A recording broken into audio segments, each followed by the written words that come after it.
1, 2, 2. Check. Check. Check. Check. Check. Check. Check. Check the audio. Can anyone speak from the podium? Yes, checking the YouTube live streaming. That's why. Check. Speak something. Speak something continuously. Hello, sir. Good morning. Someone check. I hope mic testing check. 1, 2, 3. Am I audible? No. Mic testing. Check. No, that's good. Is the president? Yeah. Sorry, what? Mic testing. 1, 2, 3. Check. Check.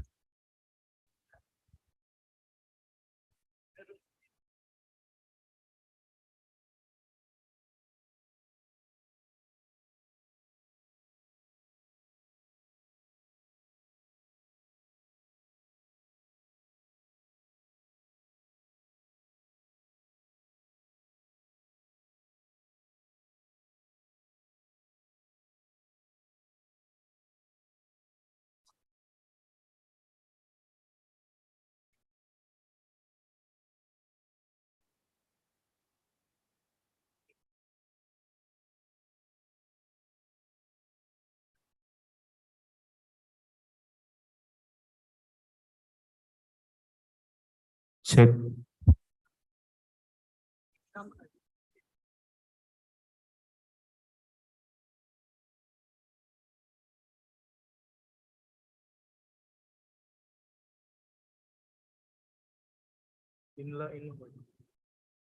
ये किधर डाल दिया?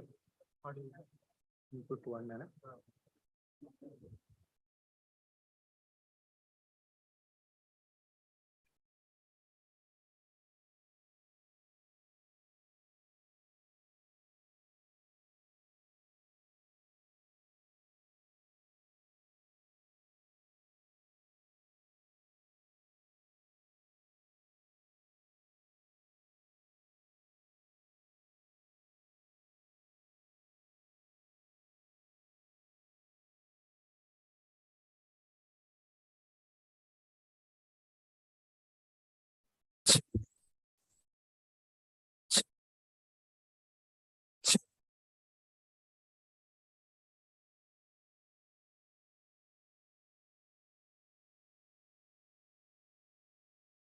Okay. कौन है? Headphone है? Earbuds कैसे connect करेंगे? इसमें हेडफोन लगा के चेक करो आ रहा है क्या? इसमें सिग्नल आ रहा है। चेक 1 2 3 से मोड दे देंगे मैं। देखो चेक चेक चेक ये इधर तक आ रहा है ना भाई। इधर थोड़ा और आ रहा बोले तो सिग्नल आ रहा बोले तो मुझे बताओ, मैं उधर से इंक्रीज करेंगे। ठीक है?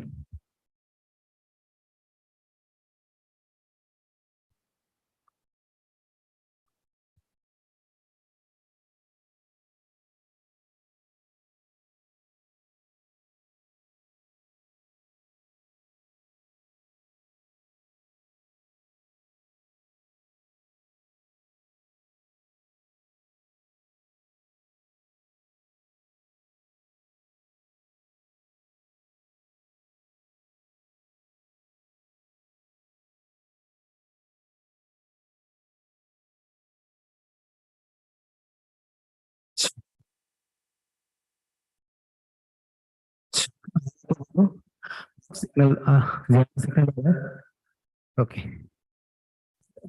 टच नहीं करना, रेड लाइन टच नहीं होगा ना? Okay okay fine.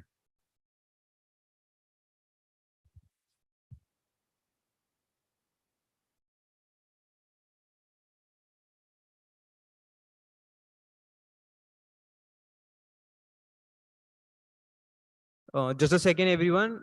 Everyone who's not a POC, please be seated.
अगर वो लोग ऐसे लिए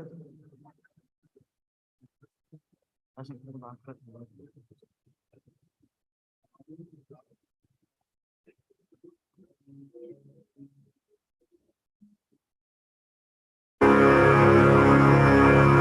वक्रतुंड महाकाय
check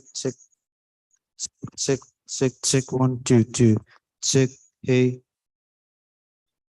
check check hey check check 1 2 2 2 check 1 2 2 check 1 2 check 1 2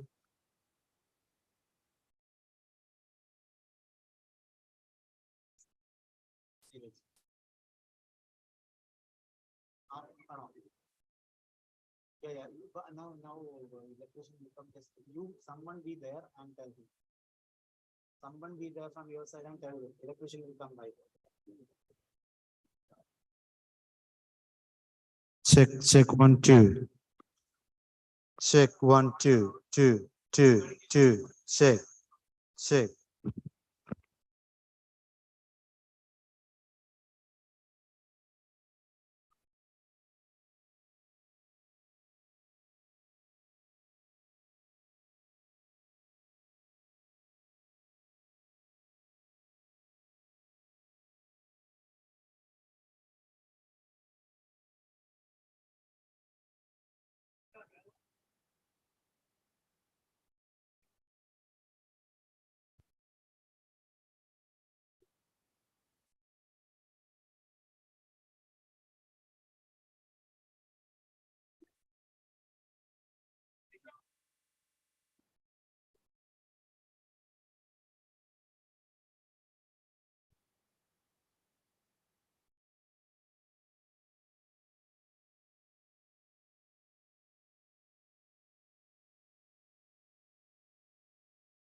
Hello.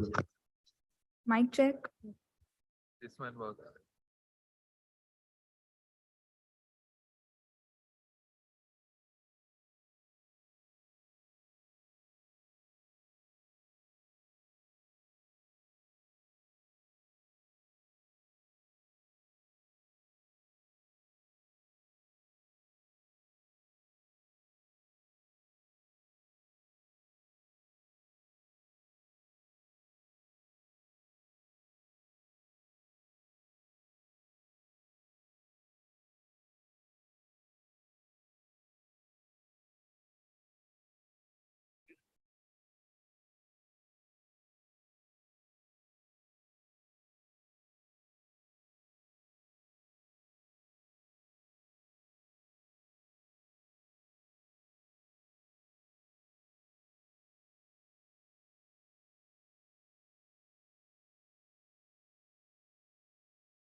Hello.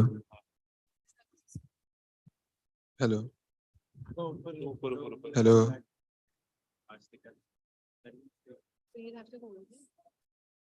नहीं, it's working. Hello.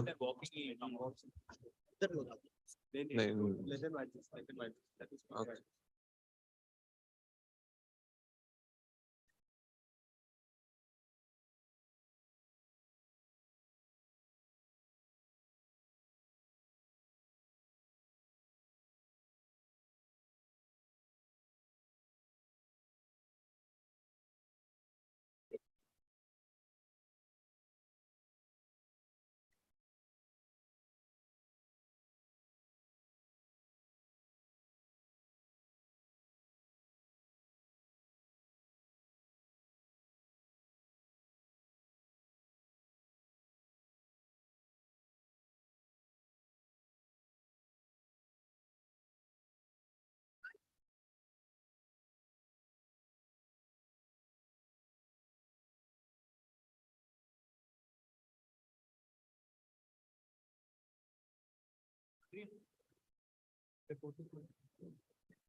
ठीक है.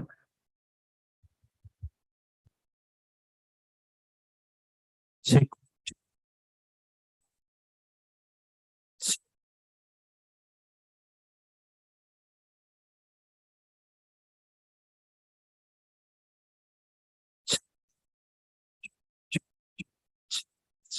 Check, check.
Hello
all. People who are not POCs for the event, please be seated and stop creating so much commotion. Just be seated in your places, please.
I request everyone present here to please keep their phones on silent, and we'll be starting our program in 5 minutes. Thank you.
May I have your attention?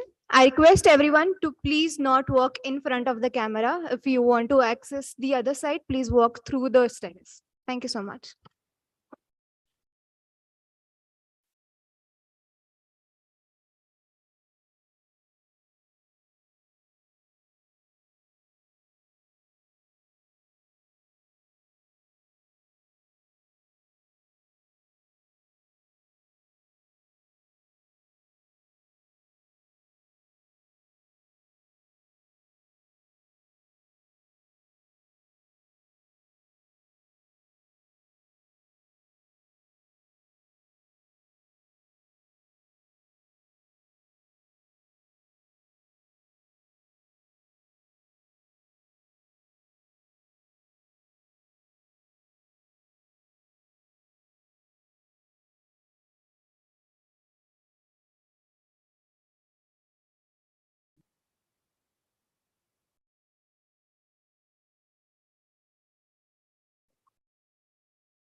A very pleasant morning to one and all present here.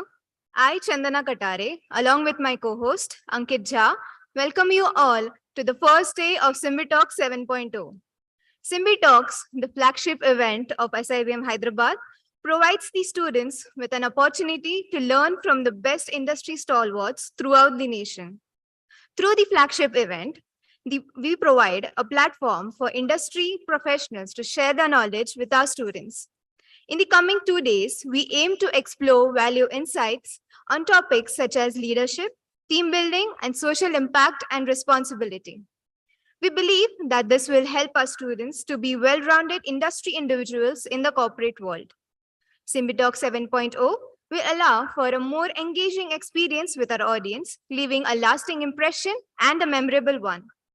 We plan to learn from our revered guests, have interactive Q&A sessions, and sharpen our managerial skills in the following 2 days. Today, we're honored with the presence of all the dignitaries present here. We extend a warm and hearty welcome to Mr. Ankur Chaturvedi, Associate Vice President at Emami Limited, Mr. Rajesh Parikh, Resilience Coach at excuse me, Resilient Leadership, Mr. Taran Srivastav, Chief Manager, Polycap Support Force, Dr. KP Venugopala Rao, Director, SIBM Hyderabad, and Dr. Shyam Sundar Chitta, Deputy Director, SIBM Hyderabad. We welcome all of you and express our gratitude for your presence on this special occasion.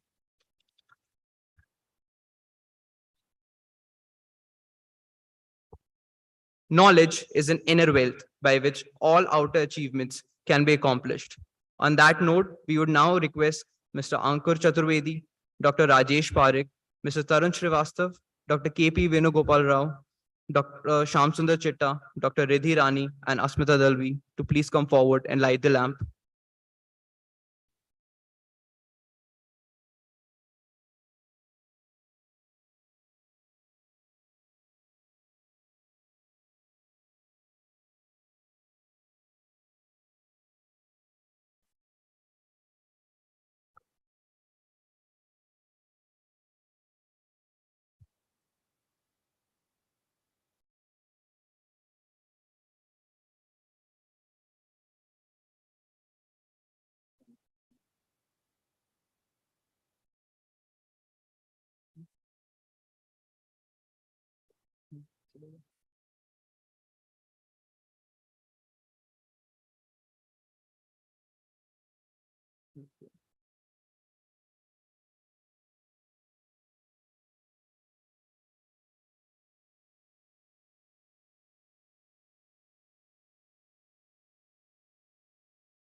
वक्रतुण्ड महाकाय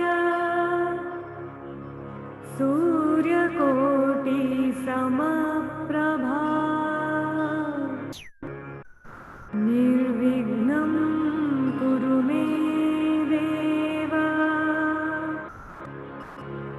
सर्वकार्येषु सर्वदा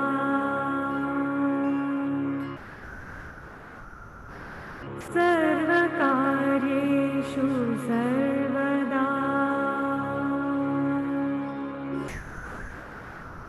सर्वकार्येषु सर्वदा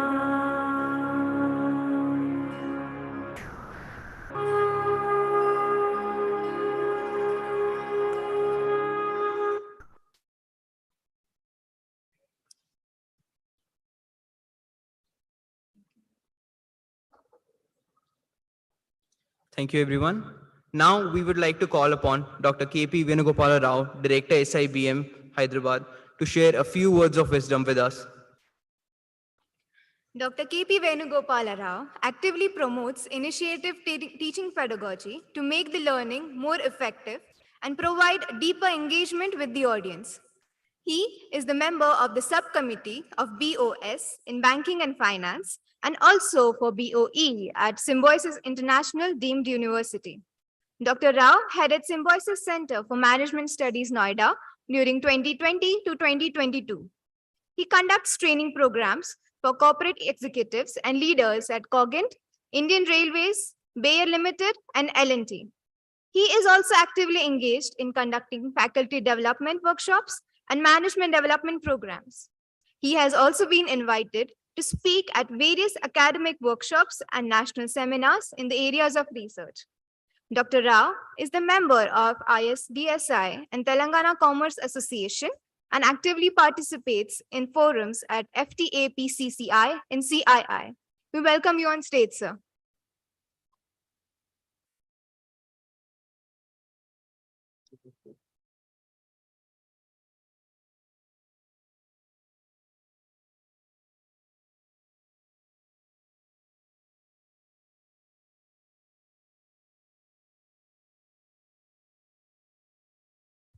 Thank you, Chandana and Ankit, for that warm welcome. I see a very warm day, and I also see that a galaxy of speakers and corporate experts here on campus, and it's actually making it more warmer, and it's shining right now on campus. Thank you, sirs, for accepting the invitation for SymbiTalk, the 7th version, and also sparing your time to actually think on topics which you have actually mentioned that you are interested in, and this will help our students actually to think broader, expand their horizon. SymbiTalks has been actually the brainchild of our earlier batches. The alumni has actually set the foundation stone for that, and it's the 7th year that our students are taking it forward, not letting the steam off. Every year I see that they come with a lot of energy, saying that, okay, the next time we are going, or this time we are doing, will be better than what was the earlier version. I hope that there will be a great learning for all my students. So a warm welcome and good morning to all the participants here and my dear students. I acknowledge that the Student Council has put in a lot of efforts for this. So I acknowledge your efforts as well, all of you. Well, I was told that you are taken a theme of Prism of Possibilities. And I was even asking my students, saying that, "Dear, what is this prism?" Kabhi to bachpan mein dekha tha main prism. My teacher showed me prism in the laboratory. And even sometimes it is given as what I see is a paperweight sometimes. And my student said, "Sir, the light passes through it and different colors come out." Wow. And that's what my teacher told. And that's what I said, okay, people are looking at opportunities from different angles. And that only made me to go back and do a little of study. What is this all about? The opportunities are coming my way, your way, Are we actually prepared for that? That's the question. I was looking at this paper when I was talking about this paper. Just yesterday, I completed this paper called as Advanced Technical Analysis. And there is always, I keep on saying that, yeah, prices don't go straight. And I'm sure that my students in their reflective report will definitely accept that, and they'll give their inputs about how they had this experience of markets. And so also when I say prices don't go that way, I think life also gives us wonderful opportunity. Life is not actually linear. Opportunities keep coming in. If at all you're thinking that, okay, the last time there was one opportunity and this time again there will be another one more opportunity, I think that we are wrong. We never know how many opportunities come in. It's not linear. So I wanted to go back to history because that's what I keep on talking about. Whenever I talk about technical analysis, I always say, let's look at the historical prices. So I did a little of historical study. A very little, huh? Quickly I did it. Then I saw this rock and roll. I came across this term rock and roll. I don't know what is this. Someone who can help me out. This rock and roll, this word, did we hear this somewhere? Rock and roll? Gana bajana? Someone? So rock and roll came in that's a culture that came in 1950s and 60s, and that was basically an outcome of music, which earlier there was jazz, there was gospel music, there was simple music which people actually was doing. All of a sudden there was a change, and the change is that people started accepting rock and roll, and youngsters at that point in time actually adapted to this. Very quickly, they went on for rock and roll. And in fact, the society did not like it. There was a lot of, what should I say, resistance from the seniors, the elders at that point in time in the society, saying that, yeah, this is not something that should be done. And 1970s came in where there was a boom in this music, this kind of music. But where should one go and learn? Where should one go and learn? In a music school? And people who were doing this rock didn't go to a music school. They would go to basically an art school. And they would learn from there. An art school teaching something for people in the music was something quite not thought of. But that's what the new education policy speaks of. They say that, yeah, there should be a fusion. And that's culture. That's culture. Where culture is organic, it keeps on actually adding. It's not as if that you borrow something, it keeps on adding. You put in one idea, the idea actually germinates and it gets on to the next level. And that is how life would be. Life is a mix of the culture of what learning that you will do. And that spirit should always be there. Now, I was also saying that let us come back to the contemporary part, because rock and roll and all was this something which we do not know. But what about a pandemic? Do we remember a pandemic that happened just some time back? I'm sure that we all know what pandemic brought in. The very first thing that happened or something that went wrong was in the dairy industry. Because all the other industries were shut, they didn't have a production, but definitely dairy would have something very different situation for themselves. The cows won't stop giving milk. The buffaloes won't stop giving milk. Where will this milk go? That's a question. That's a question. Now, the businesses had to learn certain things. And that's where we need to see that there are opportunities in every situation. There are opportunities coming. There's a paradigm shift. There was a paradigm shift when people started seeing that, yeah, we are sitting at home and we are not allowed to go to the offices. The colleges are shut. Offices are shut. What do?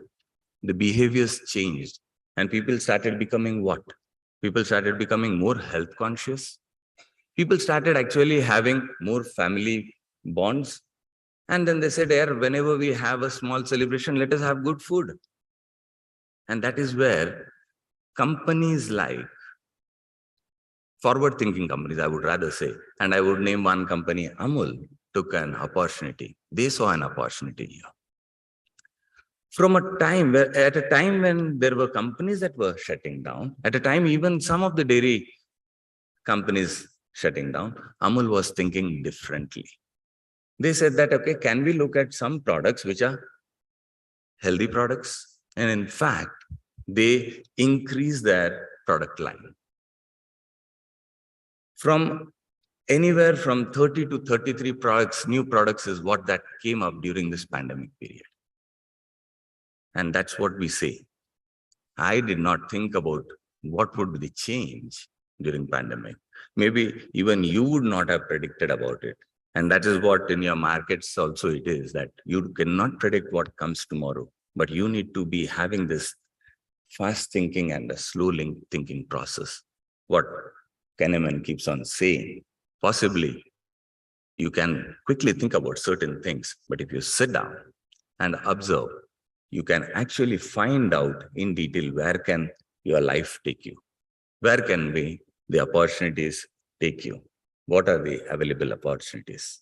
And I want you people to look at it. And if at all we have to see another contemporary example is when people were talking about building computers, bringing in the software, somewhere in 1970s and all, when Microsoft were building their own products, there was someone else thinking differently. Lee was thinking very differently. Lee was saying, can I put all these computers together? Can I connect all these computers together? A small move over there, but the way it started booming, today we see that we are connected, and today we have a social media, which actually started with a change in the way we were looking at things. And I want all of you to look at things from this prism, saying that how many different opportunities are there? One situation, how many opportunities? One platform, how many opportunities? And I'm sure that today when our speakers will talk to you, they'll be talking to you and they maybe trigger some thoughts in your mind saying that, can you look at things differently? Can you grab the opportunities that are available, which I would never have thought, because when I was a young man, I never would have thought of a website. But today, without a cell phone in my hand, I feel as if my day doesn't start and it's not, my work isn't complete. So this is how it is. I want all of you to keep looking at the changing environment, grab the opportunities, and the environment will keep changing, because I am sure that some of you people have seen the markets and you see that how it changes. Markets change. It's all about the behavior of people. Economies change because of certain factors which you learned about your PESEL and all those things. And I'm sure you will grab this opportunity and learn more and more. Thank you once again for having me here. And I thought that I'll put in one or two words, but there's a plethora of things coming up from the speakers. Thank you once again.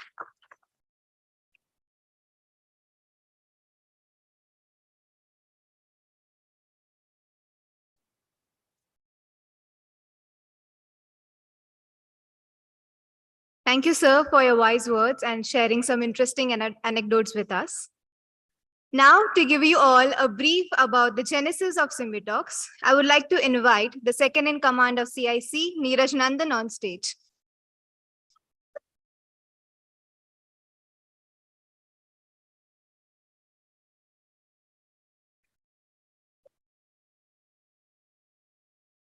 Good morning, all. The respected dignitaries present here and the dear students of SIBM Hyderabad. On the behalf of Corporate Interaction Cell, I welcome you all for the 7th edition of SymbiTalks 7.0. Before I start, I would like to hear from the audience about what you think about SymbiTalks. Anybody can answer. Yes, Sugman. Can you please pass the mic?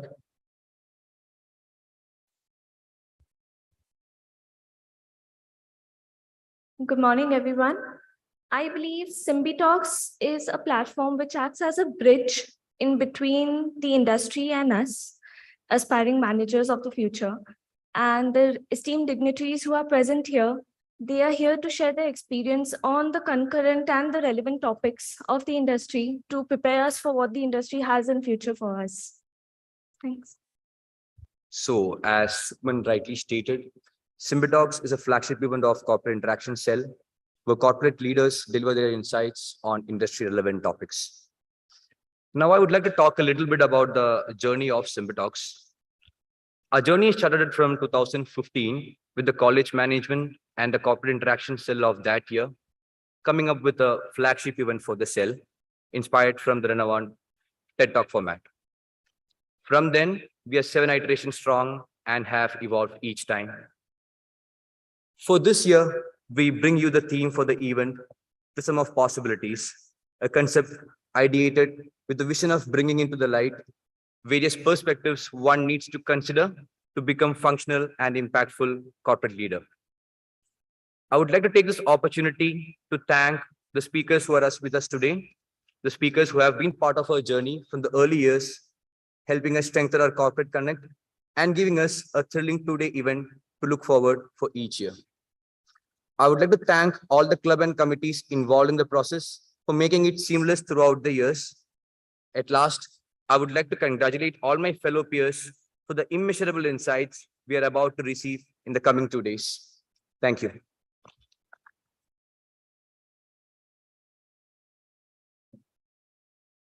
Thank you, Neeraj, for taking us through the journey of SymbiTalks.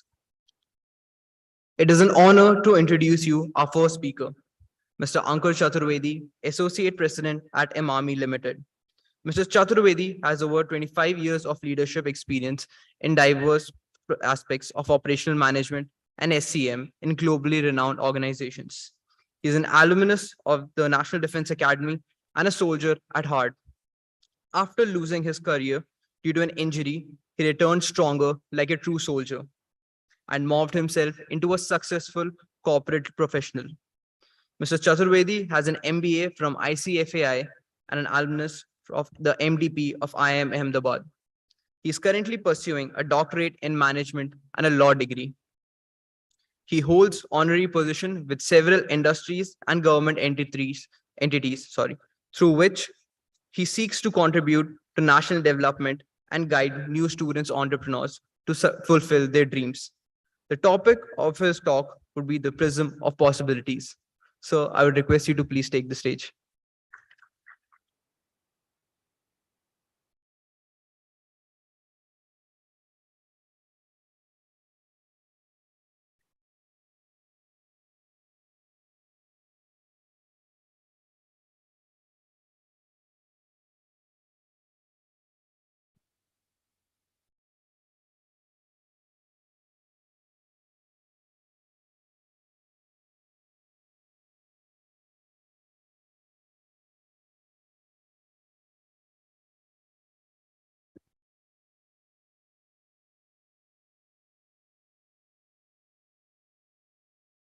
A very good morning to all of you. Thank you very much, sir. Thanks to the students for taking time out and inviting me. Let me confess that I have never been less prepared stepping onto a podium ever in my life than I am today. This paper is a result of scribbling of pre-breakfast thoughts. So since I'm not prepared, I'll throw the paper also aside and I'll come forward. Let's come closer. So tell me one thing. You heard my introduction. What is, I am a supply chain professional. I've worked in operations for more than 25 years now.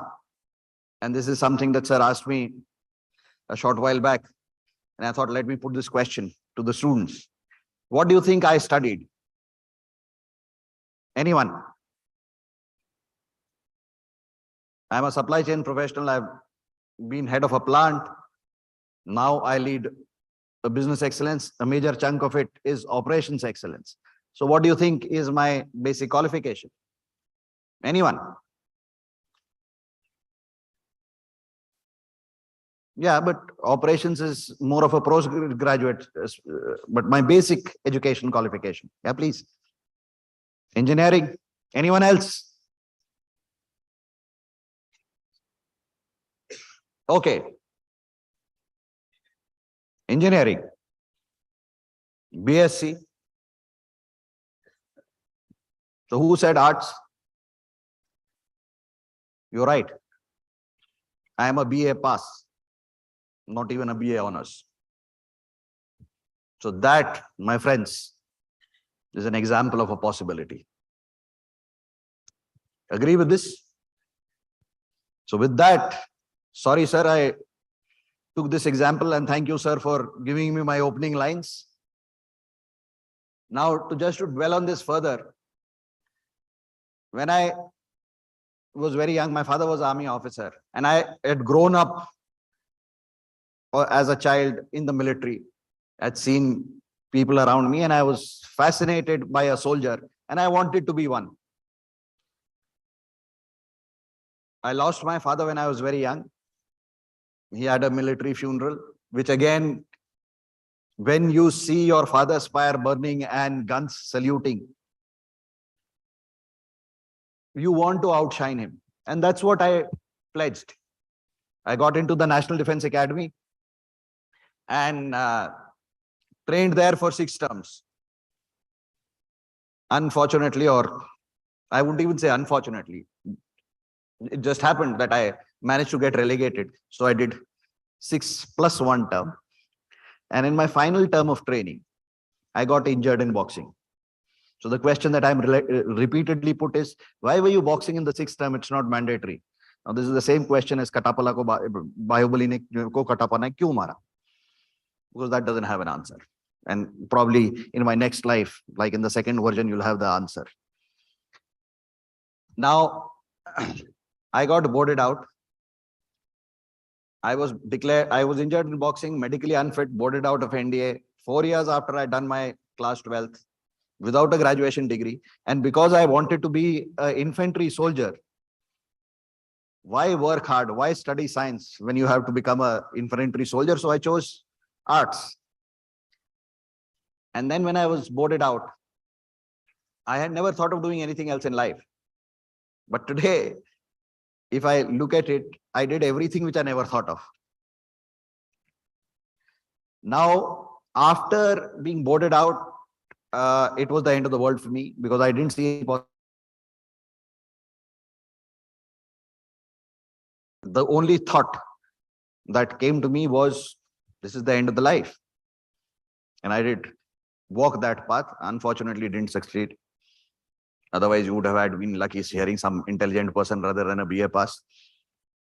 So, but then I got back up, somehow completed my graduation, so something called private from Kanpur University, which Tarun sir has left because he'll know how Kanpur University works. I'll not get into that. But when I did my graduation, then also, now I have a graduation degree. The logical thing then would have been to prepare for CAT, do something like get your life back on track. But I had been away from home for 4 years. I had been independent for 4 years. I could not go back to being a student. I would not say I could not. I did not want to. I should have.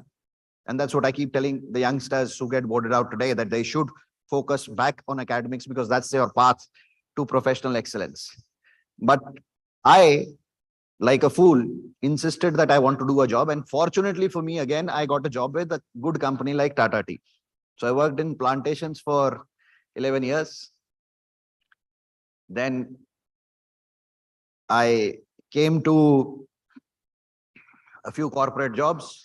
And here I am as a business excellence professional. So this is a possibility. And with due apologies to Dr. Parikh, this is also an example of self-branding, what you just heard your colleagues talk earlier. Technically, I'm a BA pass, and what you heard was all personal branding. Right, sir? So now with that, let's come to something more structured. I have fortunately made a lot of friends across the globe, and I have a special liking for a small, tiny Middle East country called Israel. For a simple reason, sir, is resilience. It is ingrained into them. You'll see very casually carrying gas masks, youngsters going out on a date carrying gas masks, because you never know when anything can happen. It's that level of resilience that country works with. And they're exposed to a lot of strife in their country. And a large number of Israelis come to India. And interestingly, Israel is a country which developed formal diplomatic relations with India much later than most other countries of the world. But a large number of Israelis come to India after their military service, and they spend a lot of time in places like Banaras, more of spiritual side. So I interacted with a group of Israelis in the professional realm, and all of them knew one word or one term of Hindi very well. Now, I know I'm in Hyderabad, but we have a multicultural student base, and I'm sure even in Hyderabad or any part of India, this term is well understood. Ho jayega. And normally it is said with an Indian head nod, which is ho jayega. Now globally, the human head and the neck sequence, this is a yes and this is a no. Now this is something that only we know what it is. So this could be a no, this could be a yes, this could be a why. So ho jayega is a very interesting term. It is an epitome of possibilities. And this is what an Israeli told me. He said, how? He says, in India, if you're in a problem, Indian people are very nice. If you are in a problem, you go to someone and tell him your problem, he'll say, ho jayega. Now, when he says ho jayega, that does not mean that your problem will get solved. That means something will happen. Now, that something may or may not solve your problem. It also may land you in a bigger problem, but something will happen for sure. So there is an endless amount of possibilities associated with this word. And this is what I learned from an Israeli. But we as a nation are a nation of endless possibilities. And rightly said by my Israeli friends, ho jayega can be anything. It can go whichever way. But looking at my nation today and where we are today collectively, most of the time, jo hua hai, wo acha hi hua hai. And that is why we are a resilient and a proud nation of possibilities. Now, if you look at possibilities, you have possibilities everywhere. Sir mentioned about the prism. Now, what does a prism do? Sir said some time back, what does it do? So on one side of the prism, you have a white light, beam of white light. On the other side, what do you have? So are these 7 colors created by the prism? Is the prism creating anything? Does it have a production thing? What is it doing? If it was reflecting, you would see white. It is refracting. It is exposing. It is putting forth those 7 colors, which were always there, but we were not being able to see. So that is what a prism does. So when you look at possibilities, again, sir, borrowing from what you said, excuse me, sir, I had already confessed that I came unprepared. So if you look at it, when you look at possibilities, it is always a crisis or a failure, which is the prism, which shows you the possibilities which were always there, but you refuse to see them.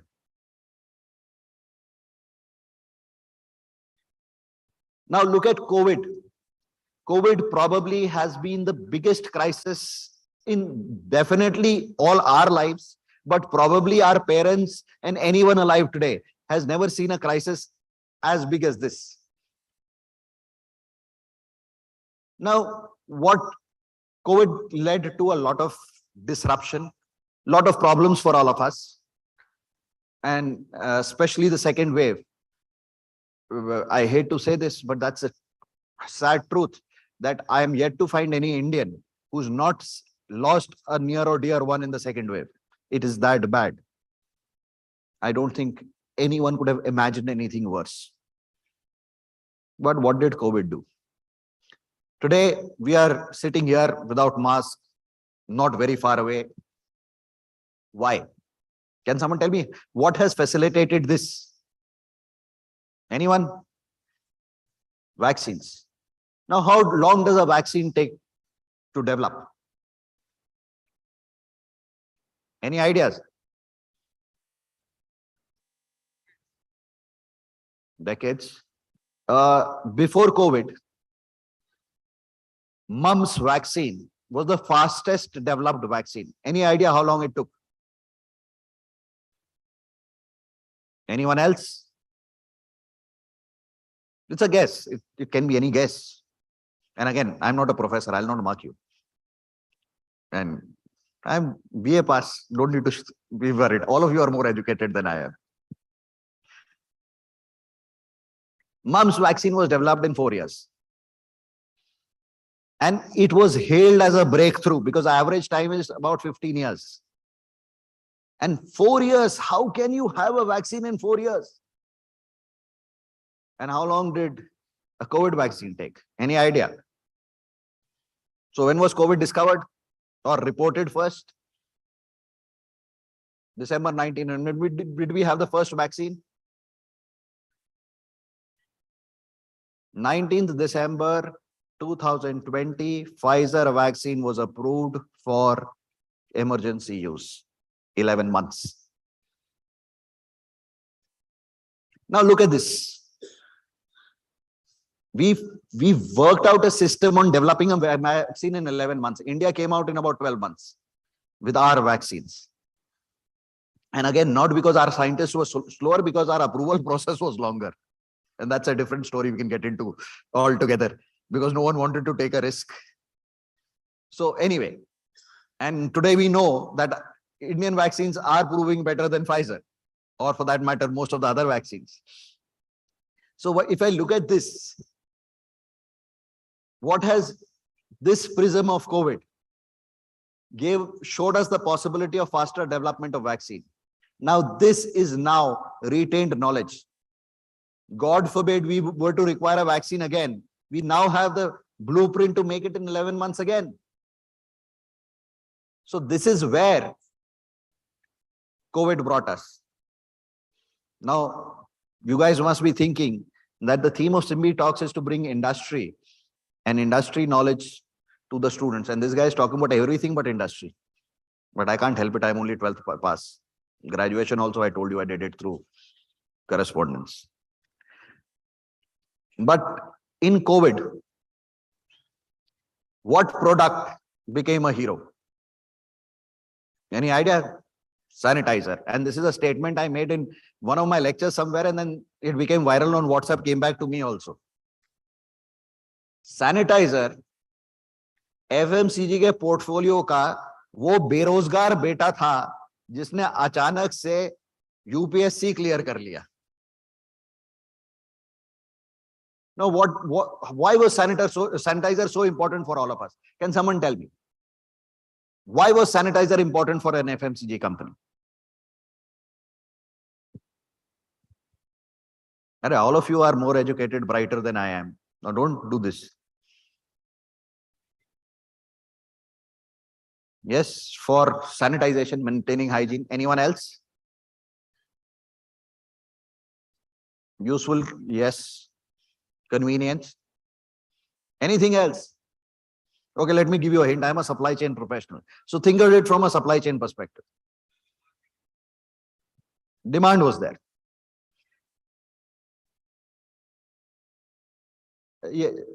Yes, but there are challenges. You make it with alcohol. And when you deal with 5 tons of alcohol, and you forget about smoking, there are a lot of things which can happen. So it's not that easy. And normally things which look easy are not easy. And people like me make the easiest thing look difficult. So, okay. Now, when in COVID there was a lockdown, there were certain industries, certain segments which were allowed to function. So and all the Kirana stores were open. So if I look at it from any of the FMCG companies, all their products were selling in the market. Did any one of us stop buying toothpaste? Did we stop buying soap? Did we stop buying deos? Did we stop buying any of the FMCG products that we normally do? No. Whether we were buying it online or through a Kirana store, wherever we were continuing to use it. So that needed to be still taken to the store. Now, if I told, and at that time the lockdown was very strict. So if I told someone, and I was handling international supply chain, India में तो फिर भी constable को manage हो जाता है, पूरा दुनिया में नहीं होता इतना आराम से. So imagine I have to send a truckload of Fair and Handsome from Jebel Ali port to the Lulu Mall in Dubai. You think in Dubai they'll allow me to take Fair and Handsome, but Lulu Mall is open, so Fair and Handsome is selling there. So I have to put Fair and Handsome there for my company to survive. So how do I ensure that? I need 10 cases of sanitizer in that vehicle, put a pass that this is sanitizer going, and my entire supply chain is moving around sanitizers. 63 countries. Every country, first of all, like you people rightly said, demand was there, sales was there, every sales guy. Earlier, we were making 50,000 pieces of sanitizers because that was the MOQ. And every year I had to literally plead with the sales teams of various countries ke le lo bhai, free mein le lo, mera write off mat karao, apne wahan par kar dena, scheme mein de do. But this never worked. Now in COVID, everyone was after my life to get me sanitizer. Now, like I said, sanitizer appears very easy, but it's a alcohol product, difficult to make. So we tied up with a third party. In our factories, we didn't have that capacity. And I was getting this 50,000 pieces made from a third party manufacturer. So we contacted them and they agreed to make sanitizer for us and we started exporting. In March, the government of India banned the export of sanitizers. Now what? Again, a prism has cropped up. Now, there is a company in India which makes deos for us. Third-party manufacturer. They were setting up a plant in Dubai for making deos and perfumes in Dubai. Now, deos and perfumes also are alcohol-based products.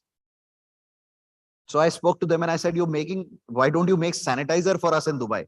So they said, we've never made sanitizer.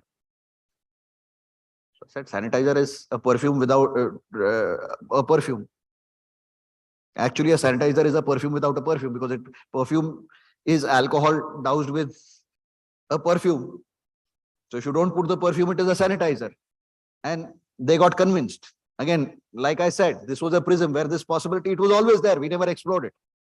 So this possibility came up and we started making sanitizer in Dubai. Now I'll slightly digress and come back to Dubai because this is a very interesting story. We started making sanitizer in Dubai.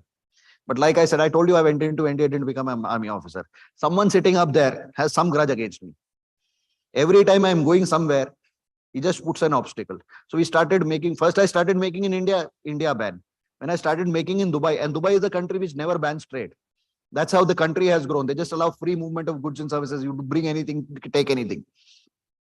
Dubai also banned export of sanitizers beyond the GCC, which is the Gulf Cooperation Council, the GCC countries, the Gulf countries. Now I had to send to 60 countries. What do I do now? Another prism, bigger prism now. Now what? India I can't do. So we have a manufacturing setup in Sri Lanka. Again, it's a second party setup. So where we evaluated the possibility and saw that yes, we can make sanitizer there. But we'd burned our fingers twice. And Sri Lanka, irrespective of what it is in the news today, is a beautiful country. And in terms of governance, in terms of approachability of the government, it is phenomenal. So none other than the now deposed Prime Minister, we met and we got an undertaking that you make here and you export, because even at that time, Sri Lanka was in desperate need of foreign exchange. So they say you manufacture here and export. We assure we will not, even if for whatever reason we have to ban, we will not stop you from exporting from here. And this was an undertaking that I had taken from the government, from the Prime Minister. I met the Prime Minister myself, with, of course, our Sri Lankan partners. Now, this is a watertight arrangement. Kuch galat nahi ho sakta. Perfect. But like I told you. So what happened? Sri Lanka banned import of non-essential commodities. Now, sanitizer is being made in Sri Lanka, but everything is to be imported. Packaging, alcohol, components, everything. So this is non-essential. And again, PET bottle cannot come. Labels of the bottles can't come. They are not made in Sri Lanka. So what do I do now? So we went back to the government. They said, no, our agreement was, we'll not stop you. We're not stopping you. Use whatever bottles are available here. So again, we are stuck. So anyway, so like I said, I was talking about possibilities and the prisms. So that's why I took a digress. Coming back to Dubai. So Dubai, there was a factory which was supposed to make perfume, started making sanitizers for us. Then some of our brand people came up with the idea, why not put a sanitizer in a tube? So for the first time, we made sanitizers in tube, and eventually quite a few other people also started doing it. We made it and exported it. Now, after that, things stabilized, and sanitizers, unfortunately, not more than 50% of what we have made has been sold till today. And we stopped making any more sanitizer. Because a person who clears IAS is a hero. The moment he gets selected and comes to office, he's the #1 culprit. The most unreliable people in this country are the bureaucrats. So the same happened with sanitizer. It cleared UPSC and became useless. But what this opportunity provided to us, this manufacturing in Dubai. Now we had a facility which was, normally it takes us about 6 months to approve a facility for our standards. There are legal formalities, there are commercial formalities, there are quality formalities, but because of COVID, we did it very quickly. Now we started making tubes. Now a large chunk of our products like Fair and Handsome, BoroPlus, all this is in tubes. So now we had the tube facility in Dubai.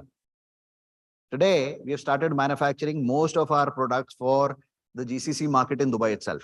This has been possible only because of what we did during COVID. And today, we are planning to move manufacturing of some products from Europe to Dubai, which is a much lower cost and still retains the premium of because making a European product in India creates a bit of a problem in the market, but making it in Dubai solves that problem. So that's a possibility which presented to us only because we were in a crisis. The white light was always there. We never saw the red color there. We never, no. So this crisis showed us these options which were there. And this is what happens in every crisis. Every crisis forces you to see these opportunities. A crisis manifests these opportunities, which is then up to you to utilize. Opportunities are like public transport. You stand on a major road in any city, you'll see numerous buses. They're all opportunities. Whether you'll reach your destination or not will depend on which bus you mount, which bus you get onto, and where it takes you. The bus has its own path. So opportunities are like this. You need to grab it, get onto it, and utilize it. Now, so all that I have said, when I talk about opportunities, this prism that sir spoke about, you won't find it in a lab. Where is this prism?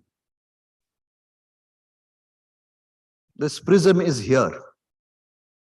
What you are seeing should go through this prism into your mind. See those opportunities which are lying around.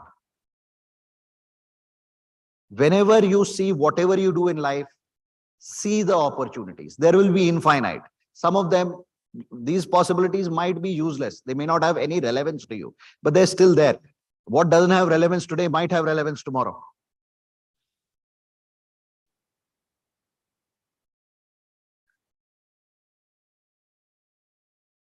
Now, when you see a possibility, I call it the AADD concept. So when you see a possibility, you assess it. Then you analyze it. How much of it is useful, where I can assess is whether it is worthwhile or not. Analyze is how much of it is useful. Then a very important part about any possibility. We tend to say that intellectual property is very important. We should keep it to ourselves. I am dead against it. And again, it's not a personal view. It's a business example I'll give you. Probably if you ask your parents, when their first mobile phone came into India, do any one of you know which was the leading brand in India? What brand replaced Nokia? Samsung. What replaced Samsung? Micromax. Micromax beat Samsung because Samsung was still continuing with part Android and part they had their own operating system. Like I'm BA pass, so I don't know. You guys would know. And what did Nokia do? Why did suddenly these Micromaxes of the world, how could they come up? Because they had free access to Android. And what has Android done? What did Google do? Now, for a software company, you design a software which can do so much, and you don't charge money for it. How will you make money? Like the two biggest products of Google today, Gmail and Android, both are free. And still it is such a profitable company. There's a possibility of giving you an operating system for your phone free, to all the manufacturer free, and still making money. And they did it. So if just think about it. Sir spoke about dairy. If you're working in a dairy company and you go and tell your boss that, sir, I think we should start distributing milk free of cost. What will happen? Nothing will happen after that. That is the problem. So someone saw this possibility and used it. Again, there is a possibility of giving milk free. By the way, India is the largest tea drinking nation in the world. And tea was given free to the Indian public till the 1950s. So that's how tea became such a big business in India. So possibilities are immense. When you keep it to yourself, it may not grow. I mentor a lot of youngsters, and a lot of youngsters tell me, sir, why are you telling us this? Why don't you do it yourself? Why don't you patent it? Now, my point is, if I have an idea and for whatever reason I'm not using it, someone else is using it, it's so much better. There is a very good philanthropic initiative that one of my friends developed, and I am a partner with him on that, which is called Gift Deed. It is like Uberization of philanthropy. So if you see a hungry person, you just take a picture, it gets tagged like your Uber geotagged, and whoever people in that vicinity have the app, they get an alert that this is a person in need. It could be food, clothes, whatever. So you see a hungry person, you take it. And if you look at it, this technology is actually a solution to the Indian hunger problem, because happy fridges can't work in India. Our food is not something you put in a fridge, take out and eat. But here, all of us have one bowl of dal, a couple of chapatis, a little bit of rice left every day. We don't know what to do with it. We put it in a fridge. Fridges in India are a wastage enhancement device. They are not a cooling device or a preservation device. Because what you put in the fridge, you rarely take out and eat. Eventually, it still goes down the drain. So if you have an option, that someone close to you is hungry, won't you take those 500 steps and give it to someone? It's better. Now, Naveen, my friend, and we were deliberating when we came up with this app. It was developed, it was hailed by the UNS Tech for Good.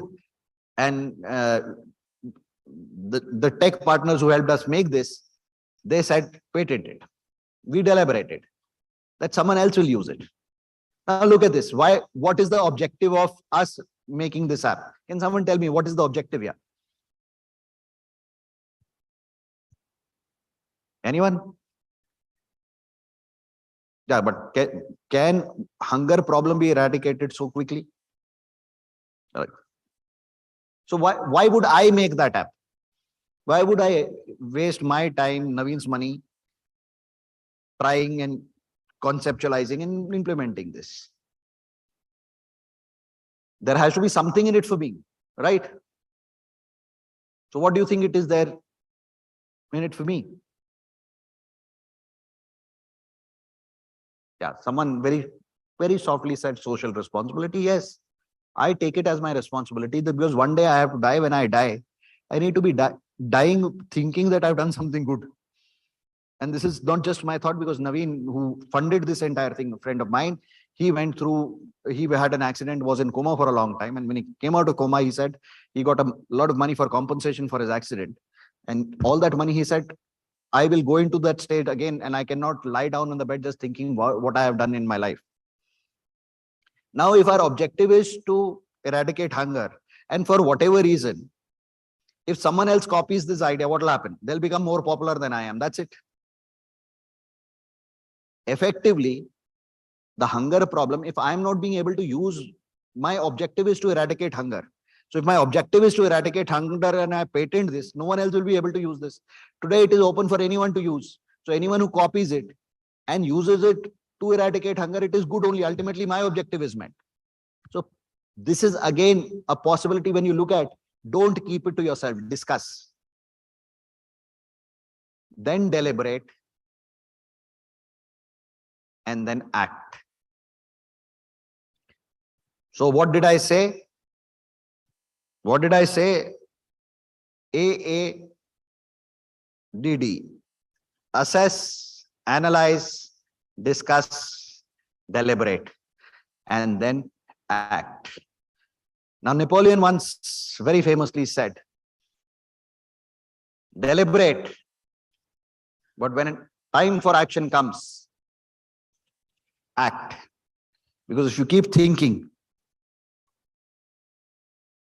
when you have to act, you will never achieve your objective. And like in the military, it is said, you aim, you look, aim, shoot. Unfortunately, in the corporate world, we shoot, look, aim. So thank you very much. Thank you, sir. I hope you have not bored to sleep, and look forward to seeing you people successful and meeting you further in life. Thank you very much, sir. Thank you, student. If you have any questions, I'll be happy to take them.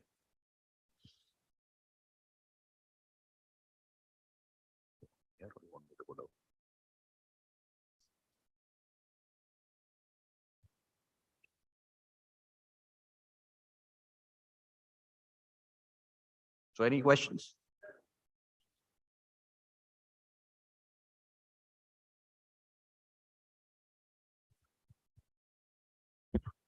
So you said about a thing that ho jayega part. We are often cared about that ho jayega. We it's a kind of procrastination that we do, but like we all are doing MB out here and our schedules are that hectic that we can't do that ho jayega. We are often stuck at, we have to do it and we need to. So what's your advice on that? See, when I said about ho jayega, it was more of a third person thing. When you ask someone, he tells you ho jayega. Dekho yaar, hota kuch bhi nahi. Okay, I make a statement and you have to tell me true or false. Okay, and a bit loudly. Sorry, excuse me, sir. It's getting a bit. So how many of you see parliamentary proceedings? Yeah. So how does parliament function? When you have a motion, you say yes or no. So I'll make a statement and then some will say yes and some will say no, or no, don't say yes or no, say true or false. Okay. And I'll say it in English, in Hindi first, and then I'll repeat it in English. Okay. गाय हमारी माता है, गाय हमको दूध देती है. Cow gives us milk. Now tell me, true or false? True. Very mild true. So a lot of yes, no, maybe. So maybe is more prevalent. So can we have the vote again? True. So now I can hear on the mic also true. Okay. So if I stand in front of a cow and I tell her, दूध दे दो, देगी? If I ask a cow in English, please give me milk, will she give me milk? गाय दूध नहीं देती, निकालना पड़ता है और बहुत मेहनत से निकालना पड़ता है. तो कुछ भी नहीं होता, कुछ नहीं हो जाएगा, करना पड़ेगा. Thank you, sir. Yeah, someone there. Sir, good morning, sir. I am Yash Rao, a student of marketing. So during times of crisis, you gain a different perspective about the people you work with. In the context of COVID, I'd like to know if you came across any similar situations. Thank you, sir. Well, COVID, first of all, made us aware of our colleagues' families. Anyone who has a dog, during COVID, we all know who all have dogs. Because invariably meeting के बीच में बच्चे को चुप कर दोगे, कुत्ता तो भौंकेगा ही भौंकेगा. On a lighter side, but on a serious note, see, COVID also gave our people a lot of time. So we also could focus on people more than just work. And of course, COVID also showed us the human side of a person. I always believe that work gets done by people, not by machines, not by technology, and especially at a management level. The managerial competence or the people skills of people came out very clearly during the COVID. So thank you very much. Any more questions?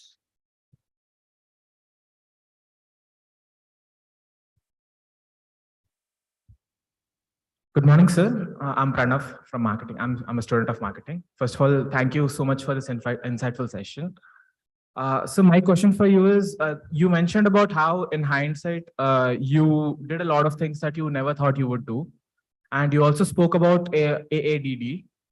Sir, in context to this, what are any tips that you would have for us students who are at this crossroads, trying to figure out what we would want to do, which possibility to explore among several interests that we have, sir? Okay. See, when you look at possibilities, again, I'm not influenced by Three Idiots, though I agree with most of what that movie said. But in India, and this is something, again, I realized when I worked in Europe for a short while, especially in the UK, where you see people, they get off work at 4 o'clock and they do something else in life more than work. In India, most of us, we get up, get ready, go to work, come back, sleep, get up, go back to work, and on a Sunday, relax. So our life revolves around work. Part of the reason for a success of our nation is also that, because we are so focused on what we are supposed to do. We tend to forget what we want to do. Keeping that aside, if you look at the opportunities today, the mistake that most students in India do is, I'll take the liberty of giving you an example of a mountaineer. As a mountaineer, you see the entire Himalayan range. You have multiple peaks. And you have the skill and the capability to climb each one of them. And there are different paths which lead you to various peaks. So you need to decide the peak before you decide the path. Because if you start walking a path, it may or may not take you to the peak that you want. So for you to decide, you need to first decide your aim in life. This is what I want to be. This is what I eventually intend in my life. And again, I am not into long-term, short-term type of a thing. If you know this is what I want to do and this is what I want to achieve, and you can achieve in a year, so be it.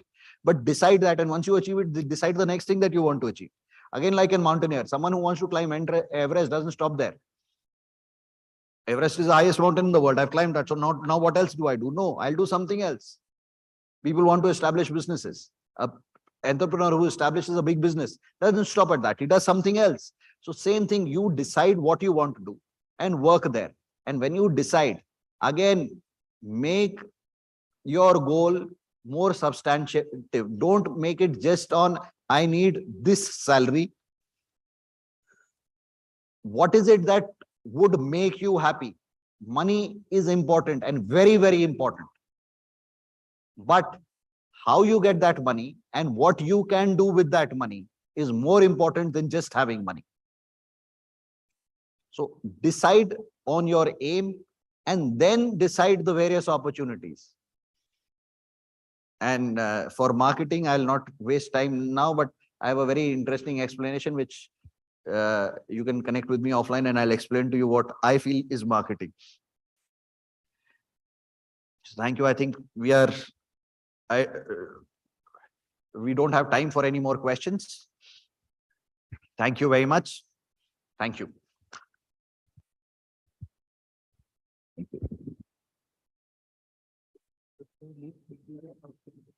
In between the things, one that I stood there is we want one more shot.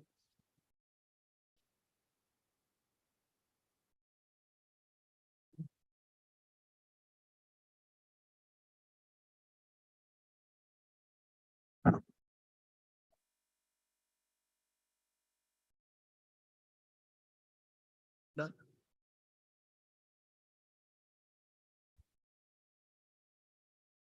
Thank you so much for those valuable insights, sir. We are truly inspired to have you with us.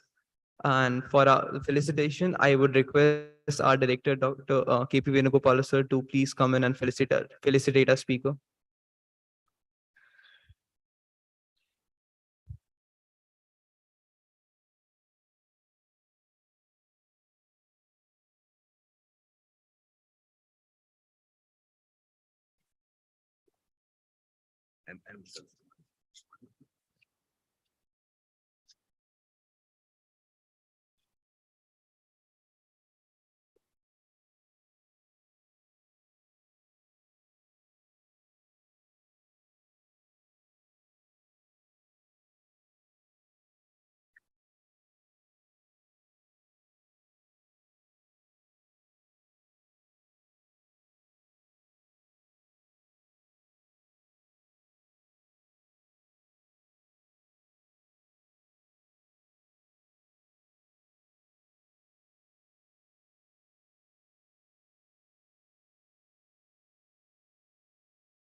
Thank you so much.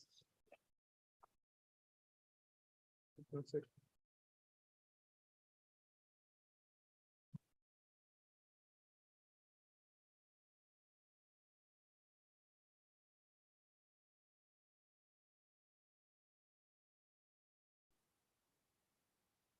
One thing that we as MBA students aim to do while in front of the interviewer is try to make an impact.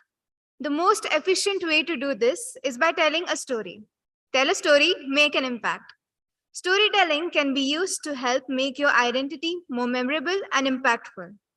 To elaborate on the same, I would like to introduce our next speaker, Dr. Rajesh Parikh, resilience coach at the Resilient Leadership. Dr. Rajesh started his career as industrial physician at Tata Special Steel and after that worked at Mahindra & Mahindra, Excel Industries, Dell Carnegie Training, and finally Bayer Corp Science, where he headed talent development for a decade. Dr. Rajesh Parikh's expertise as a resilience coach makes him the ideal person to share his knowledge with us about how to stand out in today's fast-moving, competitive business environment. We would request you to come up on stage now, sir.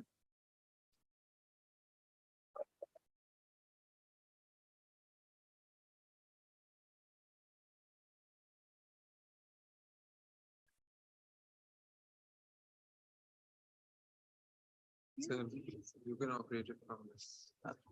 This will move.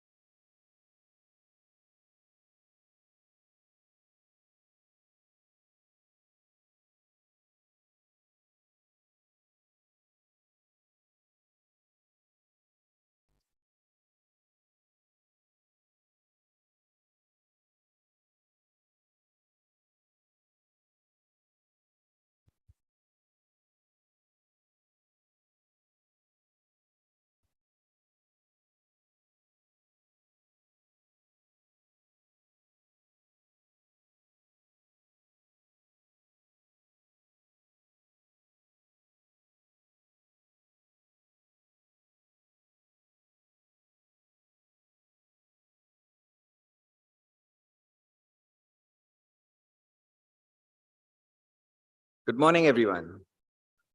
Thank you very much for inviting me here to share my thoughts on this very important topic. Thank you, students. Thank you, faculty, everybody sitting over here, the dignitaries, everyone. So next couple of minutes, let's spend talking about, as you mentioned, a topic which can probably be of help to each and every one of us. Let me start with a story. Since they said that I'll be talking about stories, so let me start with a story right away. A few days back, I got a call. It was a warm morning, weekday morning. And I was told that it would be a pleasure if I would be able to join them for a talk. I said, fine, the date was okay. And then through a couple of interactions, slowly and steadily, I got to know more about the person who was speaking to me. And I was slowly and steadily forming an impression about that person because, the way in which I was being spoken to, the way in which I was being communicated, the way in which all the details were being shared with me, the way in which every single part was taken care of.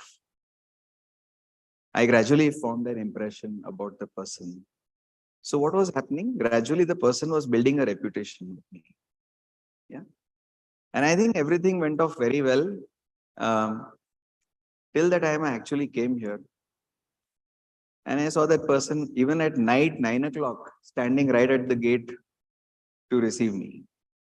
And that person is, of course, Tashi Agarwal.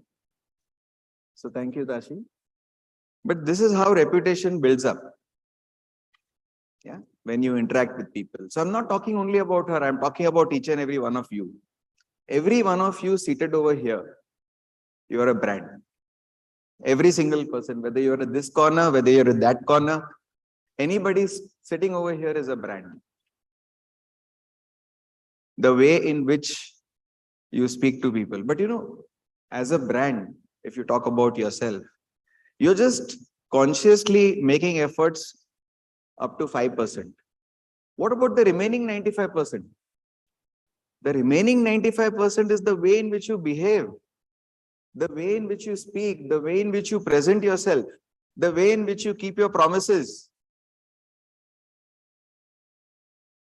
So 95% actually depends upon that.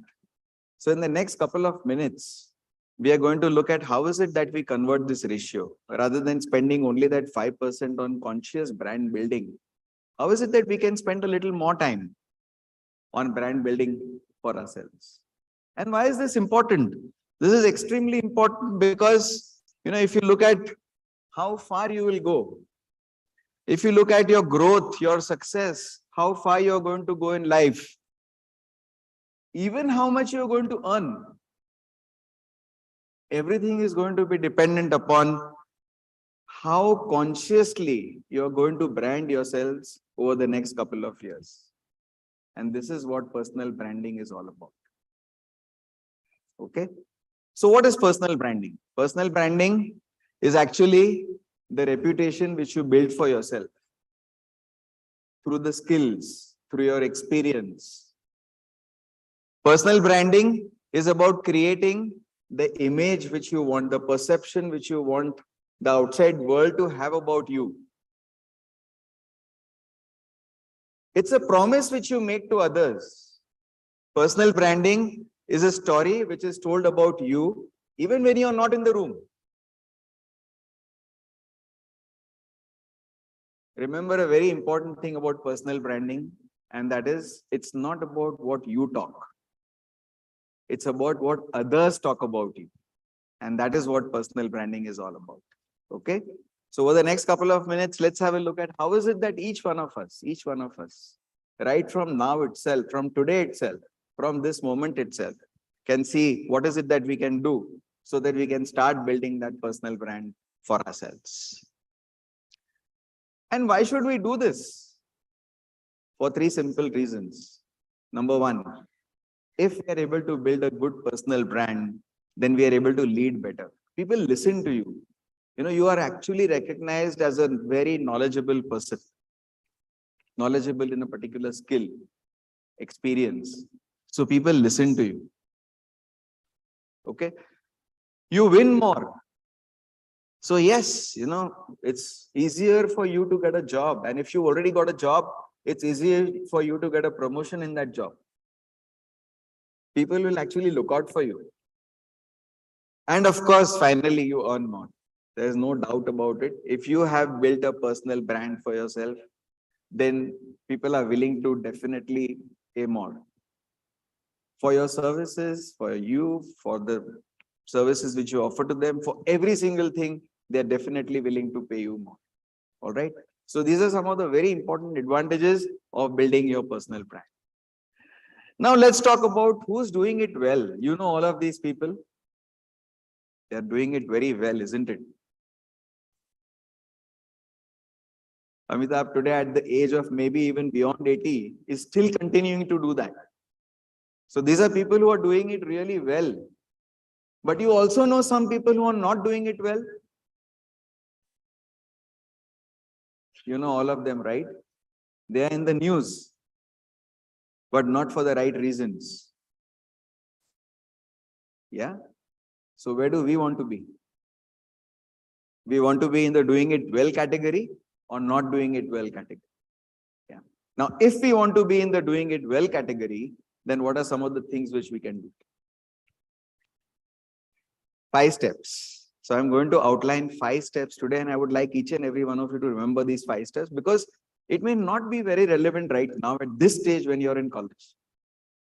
Of course, you can start working on it. There's no doubt about it. But as you progress further ahead, as you give your interviews, as you move into a corporate life, as you progress over there, as you spend a couple of years over there, yeah, slowly and steadily, it is these 5 steps which is going to help you progress further in any organization wherever you are. Or even if you decide to be an entrepreneur, it will help you in that journey also.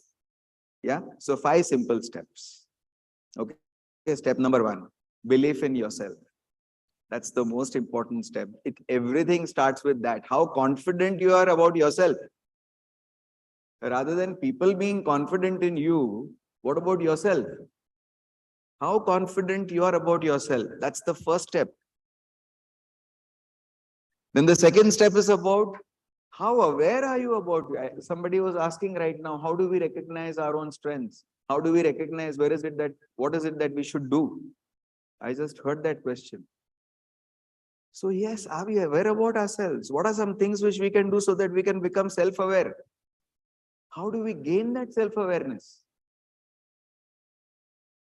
Step 3, what are we doing so that we can develop ourselves beyond what you're doing right now? Yes, you are in college, no doubt about it. You are doing the best of the course. But besides that, what else? What else which can help you become a brand or project yourself as a brand? Develop that reputation as a brand. What else are you doing right now? So that's the third step, developing yourself. Fourth step, how much visible you are. So increasing your visibility as a brand. And finally, the fifth step, how are you at building relationships? Because brand building is all about relationship building. Okay, so let's look at all of these 5 steps one by one. The first step, confidence. self-confidence. Confidence in yourself. Yeah. Believing in yourself means having confidence in yourself. Okay. It means being able to trust yourself to do what you say you will do, and knowing that those will definitely lead to the desired results. Living by your values, living by your principles, your ethics, believing that it is possible, clearly seeing what is it that you want, and being confident that yes, I will be able to achieve what I want. Taking action towards your goals and accepting challenges. I'd like to tell you a story over here, and that story is about this girl called Ria. She was in college just like you, and she was a very hard worker. Academically, she was very strong. But she also had certain values which were absolutely firm with her. Empathy and compassion. She was always empathetic towards everyone, and she always had that compassion towards people. She wanted to take action to see how is it that she can help them. And integrity. Integrity to such an extent that one time in college, when she got her marks and she saw a discrepancy, she walked up to the teacher and said, "There's a totaling mistake over here. You seem to have given me more marks." And she went and corrected those and came back with lesser marks. She passed college, got into physiotherapy where she wanted to go because she wanted to help people relieve them of their pain. She got admission into the best of the college in Mumbai, that's KM Hospital. Did graduation here and then went for post-graduation to US, did post-graduation over there. Even in the college over there, she was the favorite of all the teachers. And then finally, when she joined a job, she did it very well over there also. And then because she got married, she had to move to a different location. She was looking out for another job. Now this other job came up. But in this other job, she had to now look at how is it that she can start an outpatient department in an existing hospital setup. So this was a completely new challenge which was there in front of her. So the first thing, as you can read over there, be willing to accept challenges. When you see something which is probably in front of you, which looks a little different and maybe not completely within comfort zones, are you still willing to take it up, to accept that challenge? She did that. So she accepted the challenge. She had a strong belief in herself that she will take the center to the heights which needs to be taken to. And then she started working on it. For the first couple of months, there were only a few patients coming there. And it was really a struggle, you know. Cutting the story short, today, the clinic has got a wait list of 2 weeks at any given time. Today, she has 2 people reporting to her, 2 junior other physiotherapists reporting to her. Today, she's been made the program director, and she is also in charge of a couple of other such clinics within that vicinity. Now, all this happened why? Number 1, because she was confident about herself. Number 2, because she was willing to accept those challenges. Number 3, because she developed those relationships with everybody over there. Number 4, she lived by the values. Even when there were 2 patients, she treated them with extreme empathy and compassion. And today, even when she's seeing 8 patients in a day, she's treating every single person with the same empathy and the same compassion. It is not that now, since the numbers have increased, you can reduce on the quality which you have been providing or reduce the way in which you are doing that. So always remember that as you grow, as you become more successful, don't forget your values. Don't forget the principles and don't forget the ethics, which are very important for you to be able to take you forward. So that's the first step, belief in yourself. The second step is about being self-aware. Now,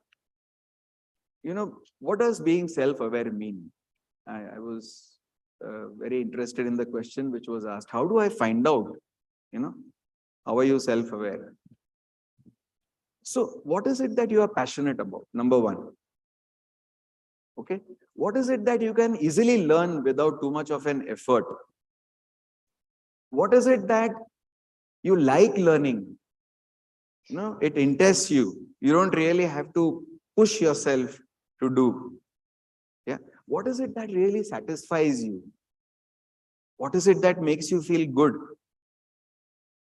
If you ask yourself these questions, you will slowly and steadily be able to identify your uniqueness, your niche, your strength.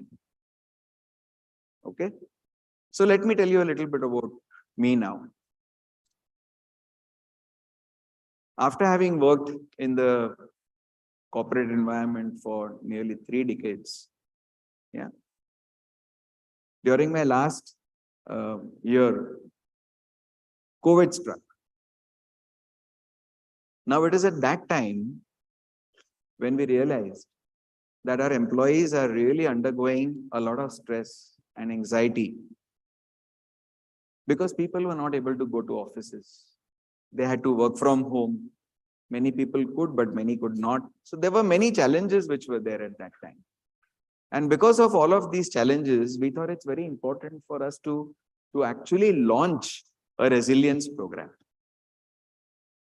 Resilience is what? Resilience is basically being able to advance despite any adversity which comes up in front of you. So we went ahead and launched a resilience program. I was trained in that. And after having undergone that training, I conducted more than 30 to 40 sessions where we covered more than 500-600 people. But because of that, I could actually see the stress reducing. I could see the anxiety reducing. I could see people being able to perform better. And in spite of the pandemic, the organization actually grew in that year. So that was experience number one. Experience number two was that during that time, unfortunately, I had a heart condition. And I had to be admitted to the hospital for some time. And that was the time when there was complete lockdown. So nobody could come and see me. My wife was sitting outside.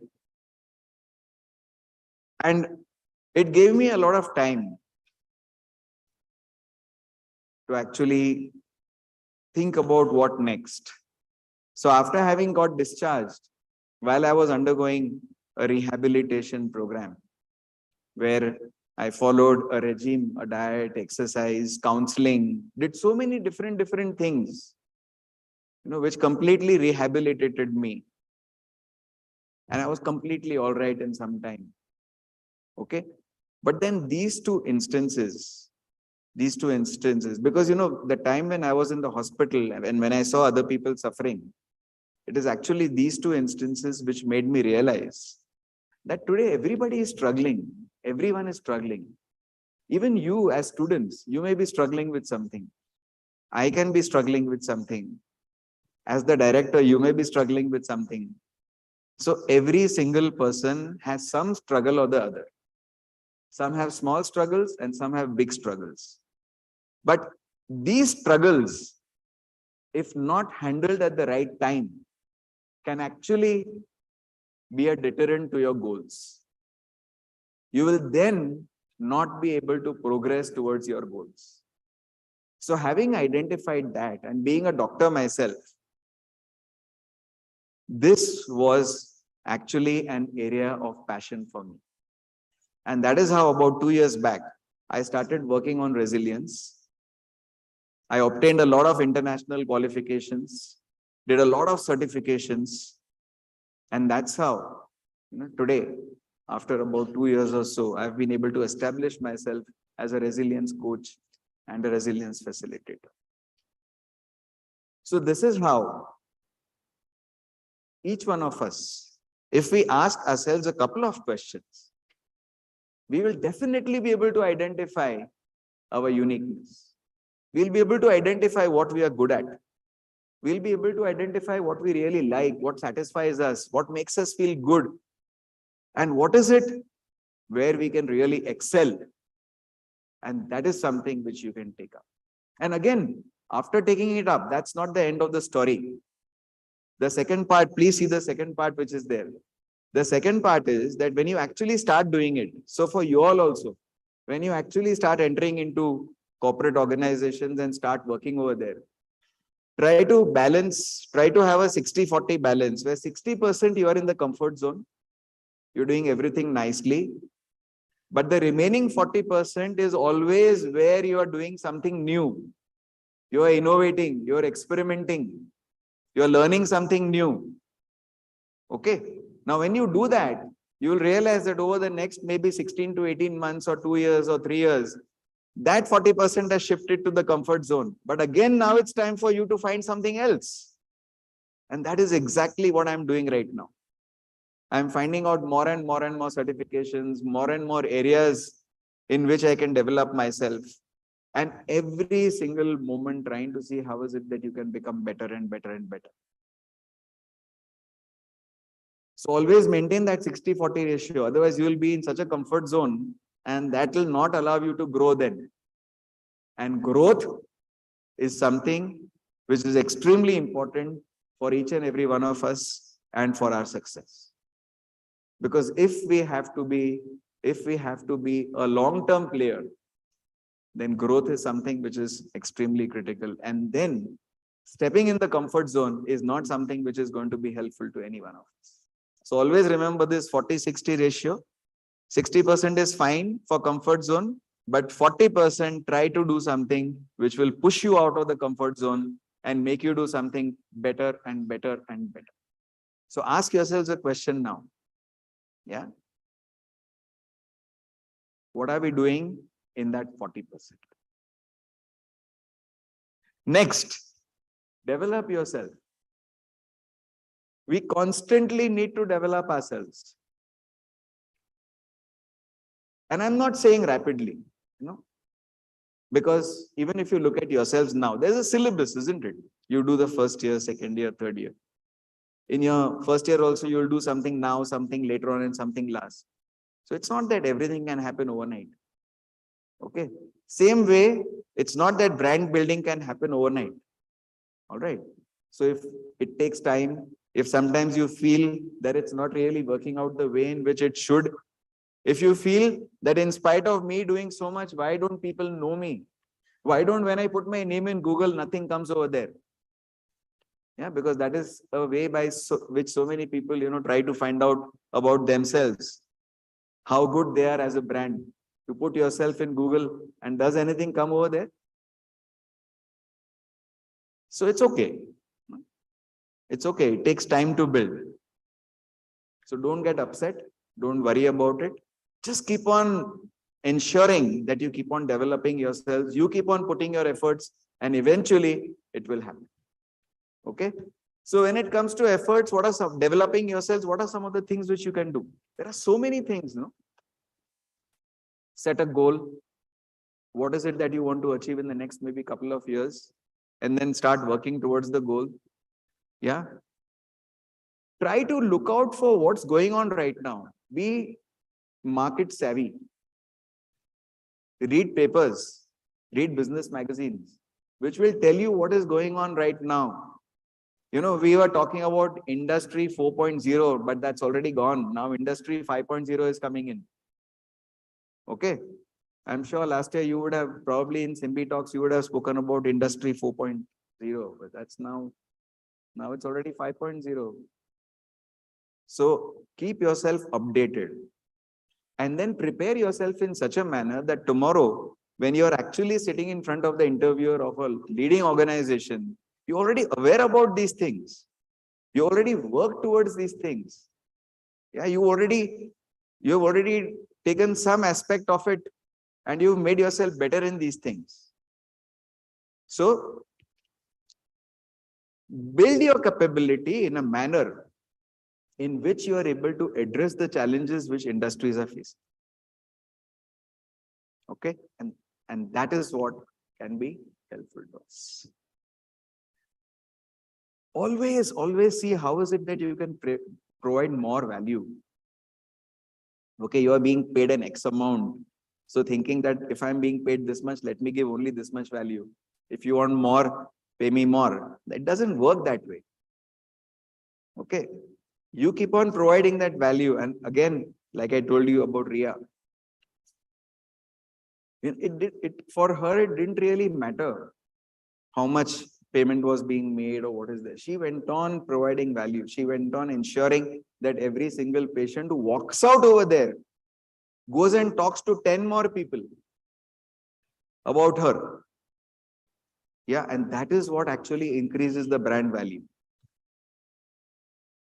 So see, how is it that you can give tremendous amount of value, more value than actually what is being probably paid to you or given to you.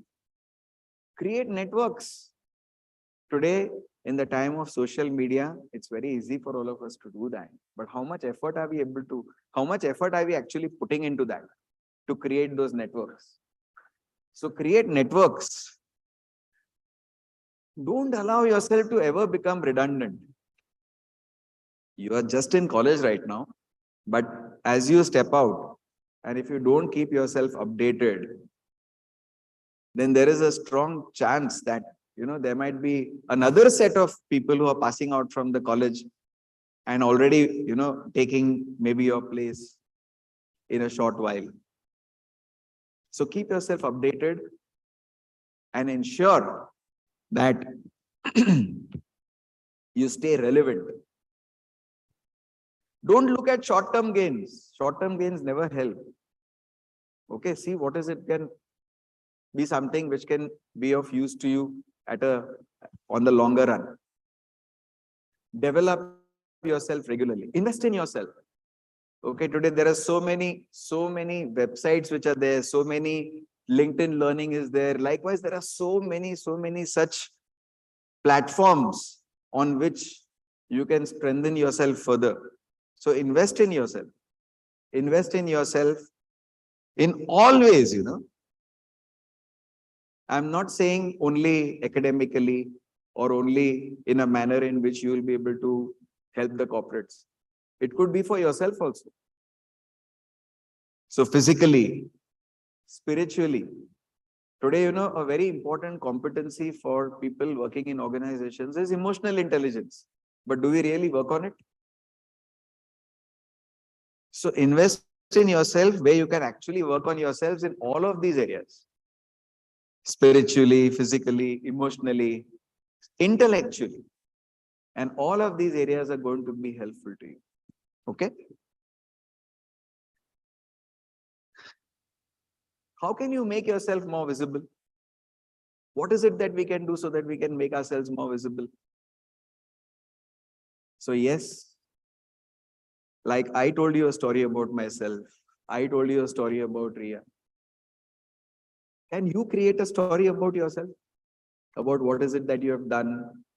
About what are some experiences which have been there in your career, which have actually molded you or shaped you in whoever you are right now? Can we also do that? Can we create our own visibility in that manner? Consistency is something which is very important. One fine day you think of writing something and post it on LinkedIn, and then for 1 year you forget about it. It doesn't make any difference at all. Okay? So if you really want to be noticed, if you want to increase the visibility, you have to determine that this is going to be the rate at which I'm going to present myself. It could be maybe once a month, which is also fine. It could be once a week. It could be 4 times a week. But whatever it is, it has to be consistent. Okay? Consistency pays. Just those one-off things will never ever lead to any results at all. So even if you do that, it doesn't matter at all. All right? So see how you can be consistent. Use the social networks to increase your network. Create a very powerful profile of yourself.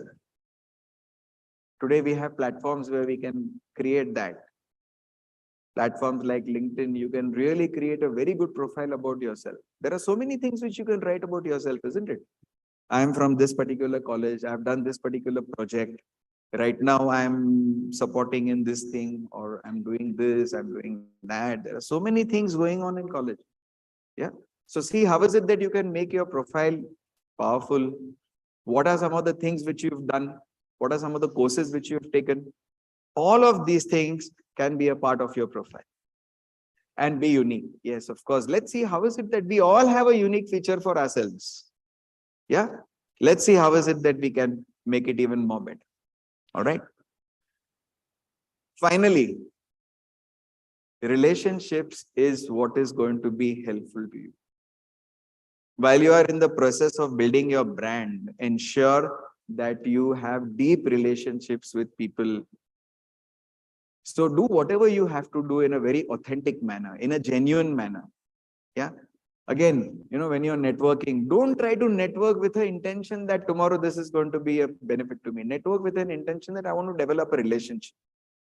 Now that relationship, when you work on it, when you deepen it, it is something which definitely pays some time or the other. Okay. But don't go with that intention. I have seen in so many networking events, because I go to so many networking events, while people are actually meeting each other, when they're handing out a card, they're already looking for a next person. Not even looking at that person to whom they are giving the card, because they are looking for the next victim. So is that the way in which we network? Now here, there is a very clear-cut intention. I just want to give my card and walk away from here. That's it. But that's not going to lead to any sort of long-lasting relationships which can actually be of use to you. Okay. So ensure that you develop those relationships. Always maintain a pleasant demeanor. As I said, right in the beginning, that each one of you is a brand. You are influencing the person sitting next to you. You are influencing the people around. So have a nice, pleasant demeanor. Now, you are smiling at least. Let there be a smile. This doesn't cost anything, no? So have a nice, pleasant demeanor. People really like being around you. Yeah, nobody likes to be around people who are grumpy, isn't it? So have a nice demeanor. Smile a little. It will relax you. Build rapport.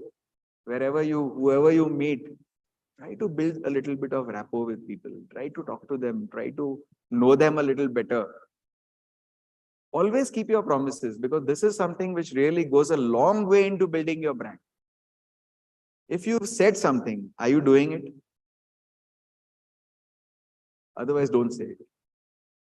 Okay? But keep promises. Let me 100% tell you, after spending 3 decades in organizations like Tata's and Mahindra's and Bayer and other organizations, the day you break your promise, your brand gets completely eroded. Be flexible and adaptable. Not that I've heard so many people at many times saying, that, okay, my job description only says this much. I will not do anything beyond this much, period. Now, do you really want to go by job descriptions? Because if you're a person who will only define yourself by job descriptions, then you will only remain in that much area only. Okay? Growth happens when you stretch, when you go a little beyond what is actually necessary to be done also. Yeah? So be willing to do that. And with a smiling face. Yeah. If you do that with a smiling face, just see how you are able to grow in any organization, whichever you join after you complete your curriculum over here. Go out of the way to provide support as and when needed to people. Just go out of the way. Try to see what is it that you can do extra. And of course, finally, be consistent. Now, these are 5 tips which I told you, which can help you build your brand. But there are some things which can actually erode your brand also. Okay? Completely derail yourself also from the brand building. Aggressive behavior. If you are a person who gets irritated fast and you would have noticed that with your friends also at times, then it's time to change that behavior. It's really time to change that, time to introspect, time to think. Okay? Because aggression doesn't work in organizations. Yes, aggression in other terms works. Aggression in meeting your goals, aggression in meeting your targets. In that sense, it works. But aggression with people, not at all. So if you're aggressive, a person with a negative attitude, when somebody comes to you with an idea and outright, this will not work, or this is useless, what nonsense. If all of these things are there, in your behavior, then this completely erodes your brand. Okay, it will not allow any brand building to happen.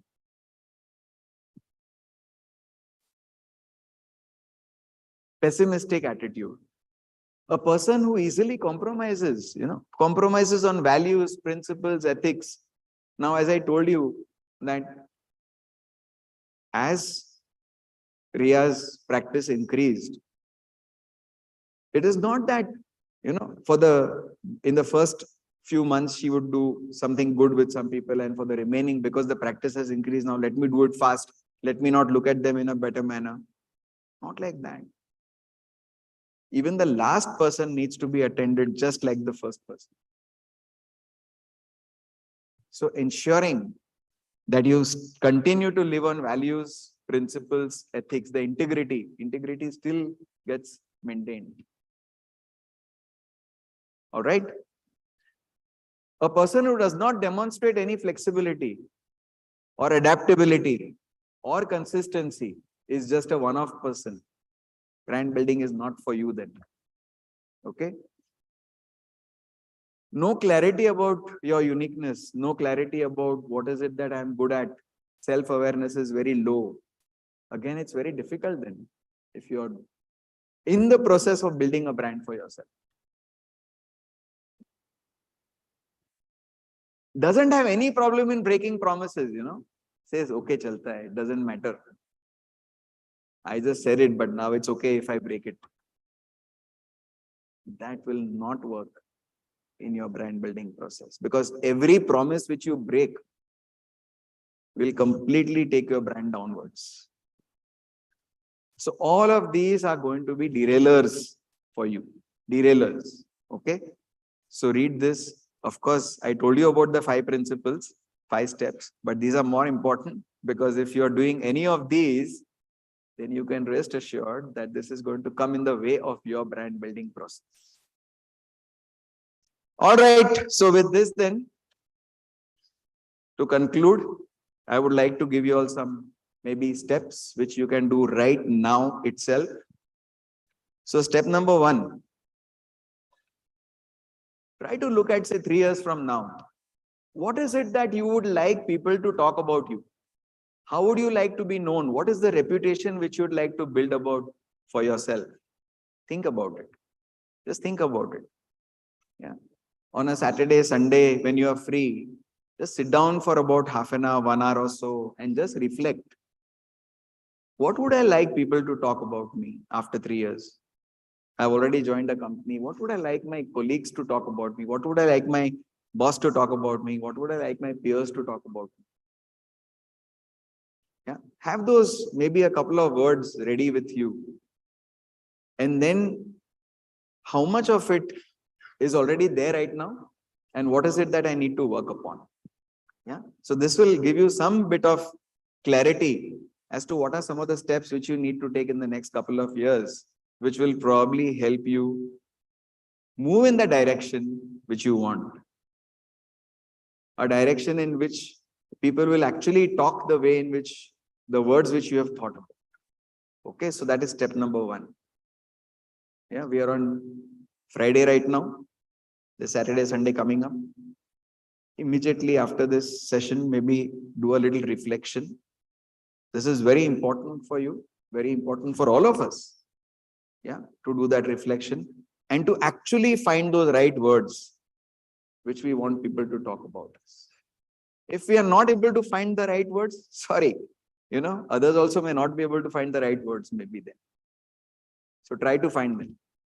Okay, that's step number one. Step number two, identify your uniqueness. If you have not done it till now, if you've got it, great. But if you've not done it till now, then it's time for you to start doing it.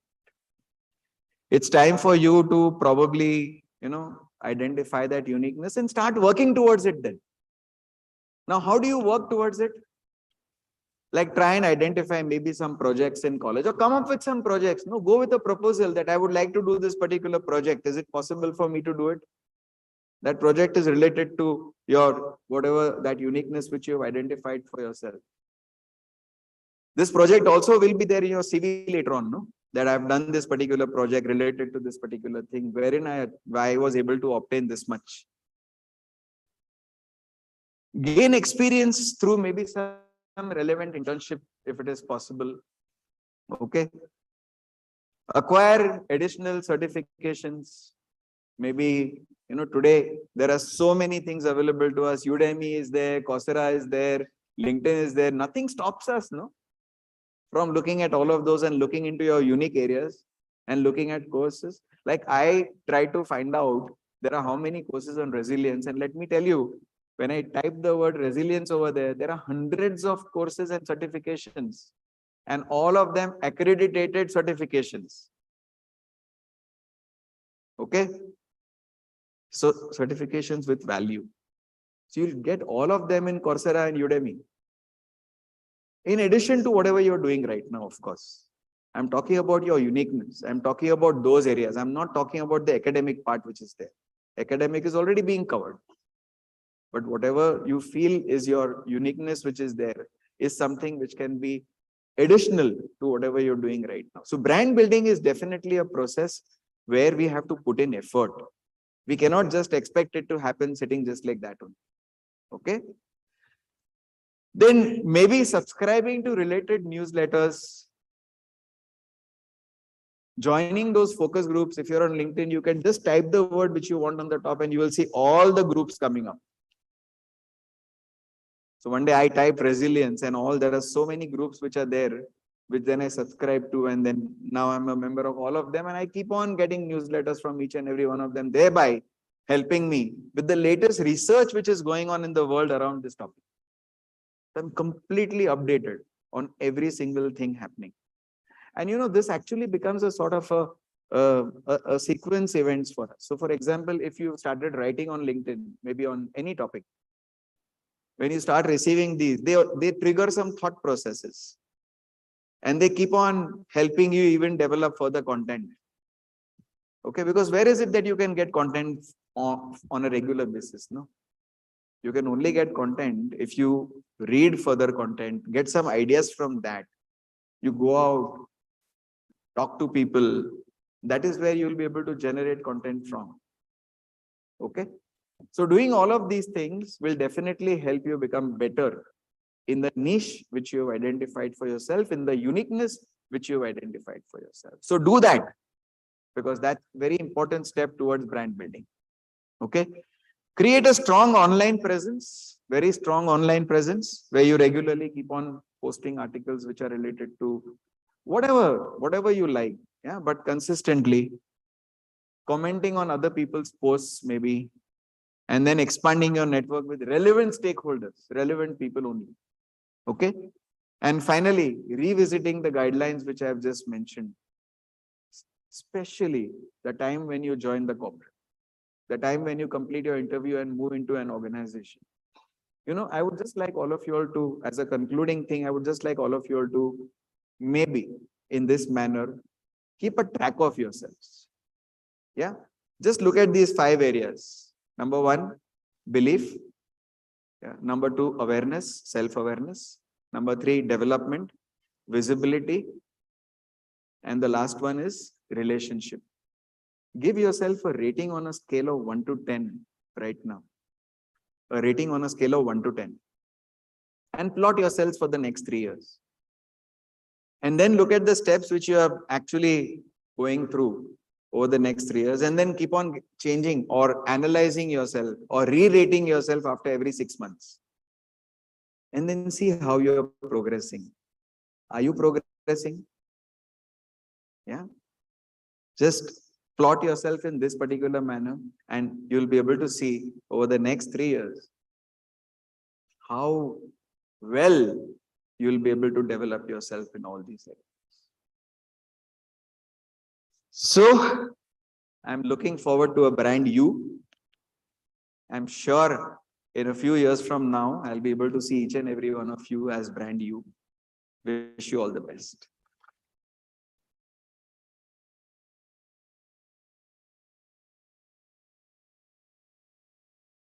Questions?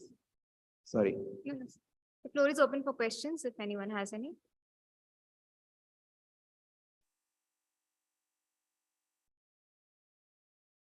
Hello, sir. Good afternoon. So you were talking about personal branding, right? And how it helps you to grow. So we're talking about a lot of positive things like, do not lie, keep a positive attitude. But you've seen people in upper echelons of management and that regarding, politics or corporates, right? They might have to get their hands dirty once in a while. They might have to lie. How do you think they're able to keep this positive side of them, without eroding their branding? How do you think they're able to balance that? So we are going with an assumption that they will have to get their hands dirty.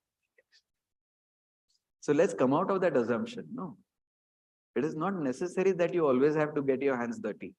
Okay, I've spent 30 years in organizations in senior positions, and I can confidently tell you that I've never had to make my hands dirty. All right. Thank you, sir. Have confidence in yourself, develop relationships, work on these steps, and I can assure you that you will not have to make your hands dirty. And I would just like to tell each and every one of you that please do not have these assumptions right now, even before you have entered an organization. You are entering into an organization with a thought that I will have to make my hands dirty. Is that a way in which we want to enter? Okay. All right. I hope I've answered your question. Yes, sir. So I also have one question. So as you spoke that integrity is an attribute, of personal branding oneself, right? Like integrity is a attribute like integrity. Yes, sir. Yes. It's an attribute of, having a personal branding of yourself. So I slightly differ a bit because just like you spoke about the Ria's scenario, like she got some additional marks because of the counting mistake. But I always feel that it depends on the situations. Also, like people react differently, when it comes to integrity. Just like if you imagine that Ria has got a job offer and she shouldn't have any backlogs. And just that she is at the last exam and she got near to that passing mark. And if she goes to the faculty and reduces his mark, she will be getting a backlog and her dreams of pursuing a future will be dampened up. And it's not only the case with the Ria scenario as well. Even if you take football, sports is a major area where that integrity part gets a little bit cluttered, I guess, because like the famous golden handball of Maradona itself is a great example, as you can see. But at the same time, that same person, when he played for a friendly game, he actually told to the referee that there was a handball when the referee itself initiated that it was a goal. So that integrity part actually plays when the stakes are high and low. So I feel that integrity is a questionable part when it comes to personal branding, so the chances are there that, one might easily question the other person's integrity because the same Mahabharata saying also goes, right? It's not the path, it's the goal or the target that you achieve. So that's what I personally feel. So I just want to know. Thank you for that question. No, it's a very, very important question and a very relevant question in today's times. There is no doubt about it. It's very easy for people to give up that integrity. It is very, very easy for people to do that. But I would like to strongly tell you that please do not do that. Last 10 years, I worked for an organization, Bayer, where our values were L, I, F, and E, life. Okay, we lived the values. Those values were ingrained in us, completely ingrained in us. What does life stand for? L stands for leadership. I stands for integrity. F stands for flexibility and E stands for efficiency. So anybody entering into Bayer, our first statement to them would be that we do not compromise at all with integrity. Okay, so there is This is a no compromise. I mean, this is something which we don't compromise upon. Now, coming to Ria's thing, let me tell you 100%, even if that reduction of marks would have failed her, she would still have gone and done it. I know it. Incidentally, Ria is my daughter. So I know it.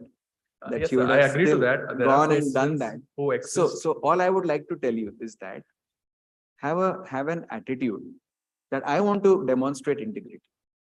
Okay, forget about the other examples and everything. We'll be able to find 10 people. Yeah. Now that second slide which I showed you, they did everything which was there thinking that it was right. Yeah. Now Jacqueline Fernandez, she did not really know that she is landing up into something, but she did it. No, she allowed that integrity to get affected. And today she is in a soup because of that. Yeah. So go with a mind that I want to demonstrate integrity. Like I said, no, in Bayer, we ask everybody to enter the organization. Right on the interview table itself, we tell them. Yeah, there is a complete zero tolerance on this. The day we find out that something has happened which is against the rules and regulations or something like that, on that very day, not day, that very second, you are out of the organization. So all I'm just trying to tell you is that you go with an attitude that I want to demonstrate integrity. Okay, don't look at examples, the negative examples, look at the positive examples. Yeah, we have examples for both, no? Yeah, I would like to tell you, just go with that attitude that I want to demonstrate it, and then you will be able to do it. Let me assure you. Let me assure you. And I'll give you one more instance about Ria. Recently, she was promoted and she was given a very high salary. And I'm talking about integrity now. She was given a very high salary. And then she came and then she discussed with us and she said, do I really deserve this salary? I mean, I'm doing what I was doing. I've just been given charge of 3-4 more clinics, but my salary has gone up by this much. Should I go and tell them that this is commensurate with my job, with my qualification? So it actually took us a little time to explain to her that there are many other things beyond this also, which has made the organization give you this particular salary. Okay. So let it be ingrained in you that I want to demonstrate integrity, and then nothing will come in your way. Let me guarantee you that. And I say that because of coming from an organization like Bayer, where integrity was a strong value. Thank you, sir.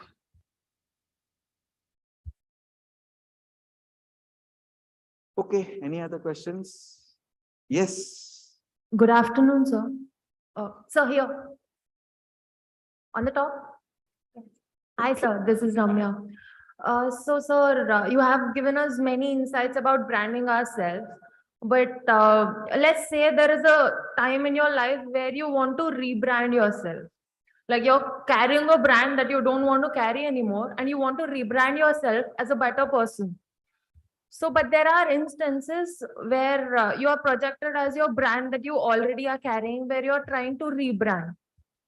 So how do you go through those situations, or how do you handle those situations? Okay.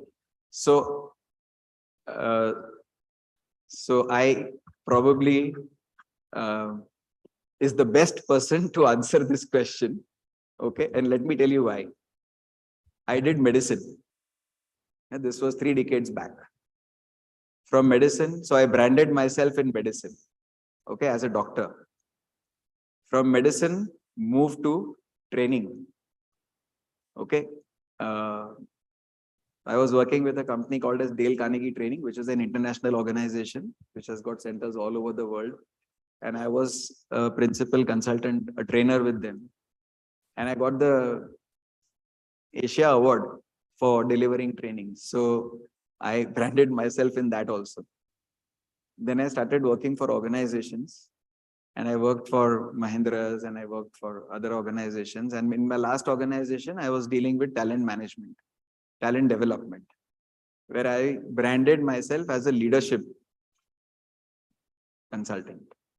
Okay. And as a person who was good at execution. So if there would be any company-wide rollout, I would probably be, so I visited Germany so many times to learn over there, come back over here, and then roll out within the organization. So if we had a competency model, so I was sent to learn and come back here and roll out.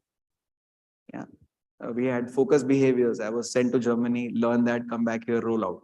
We had a new performance management system. I was sent to Germany, learned, come back here and roll out. So that was my branding when I was with them. And now after having moved out of Bayer and after going through these two experiences myself of resilience, the rest of my time now, I've decided to devote to resilience. So I've rebranded myself. You look at my profile has undergone a change. So I've rebranded myself completely now as a resilience concept, as a resilience coach. So why not? No, it's definitely possible. We have one life, and it's not that in one life you have to be one only throughout. Yeah, it could be possible that whatever you're doing right now, maybe your interest, because see, you haven't seen everything, isn't it, right now? When you explore new things, now I never had so much idea about resilience till the time I underwent a heart condition and underwent rehabilitation, and till the time my organization, till the time pandemic happened. So it is possible. Yeah. Thank you, sir. Thank you, sir. We ensure that we will take all your learnings and implement them, and which will help us make ourselves brand better. So now I would request Dr. K.P. Venugopal Rao to please come up on stage and felicitate our guest.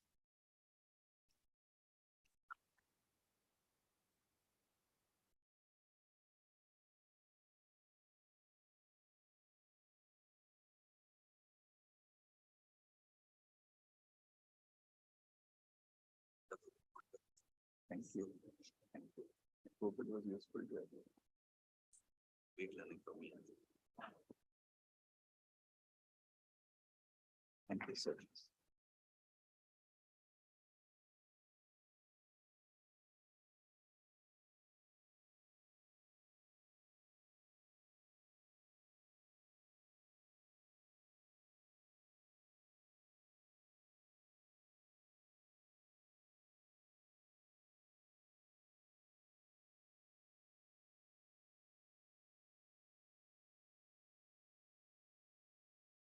Thank you.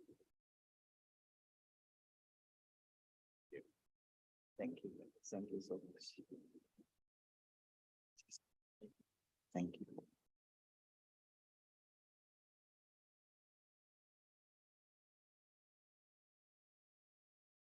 Please.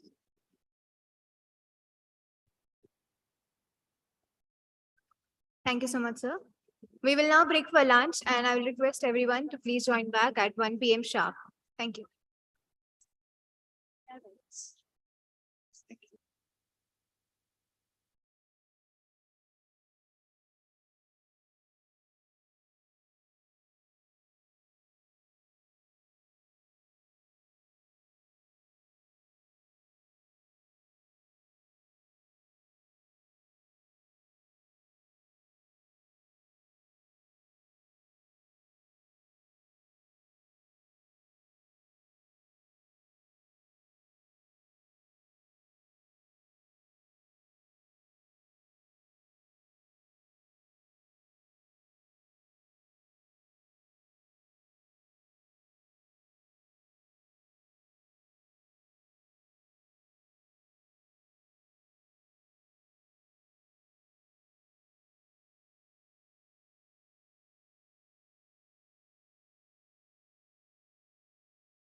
I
request all the students to please settle down and put their phones on silent mode. We will be starting in a few minutes.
Welcome back, everyone. Continuing the learnings for today, it is of primordial importance to pay attention and understanding the relationship between behavior and performance. It is of utmost importance for us as budding managers to understand the behavior of others when making decisions. These behaviors matter to the overall organization and ultimately impact our performance. And to know more about that, I would like to invite our next speaker, Mr. Taran Srivastav, Chief Manager, Polycab Support Force. Mr. Taran is a seasoned business leader with over 40 years of experience across various organizations like MRF and Apollo Tires. Currently, he's working as the Chief Manager of Polycab Support Force and is a certified executive coach. His unique skills include tailoring the training program as per the requirement and keeping the trainees engaged throughout. He researches the industry thoroughly before the workshop and authors the content by himself. So I would request you to please take the stage.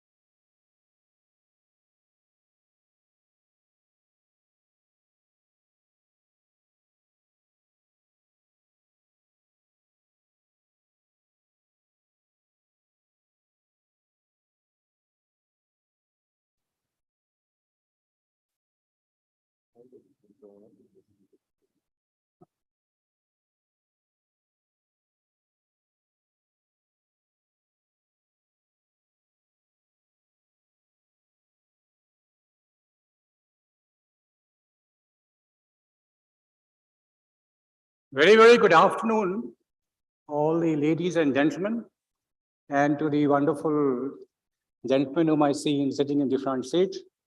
Thank you so much, first of all, for inviting me. Does behavior actually gives you a better performance? To study this or to analyze this or to understand it better, I will try to relate one or two examples. One is related to the human factor, and one is not related to the human factor. And then we can have a look at it. The first one will be a small little video, which will be not related to the human factor. I request you all to, I would request everyone to have a look at it and try to make notes if possible.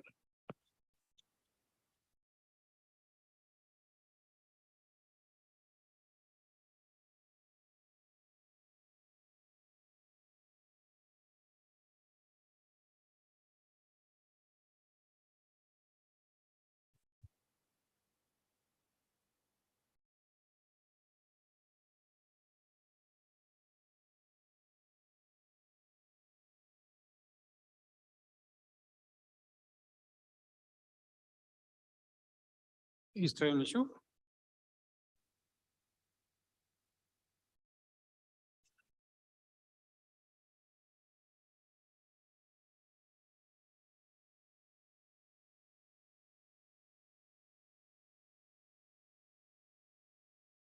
I hope all of you had lunch. I mean, now you're waiting for lunch. And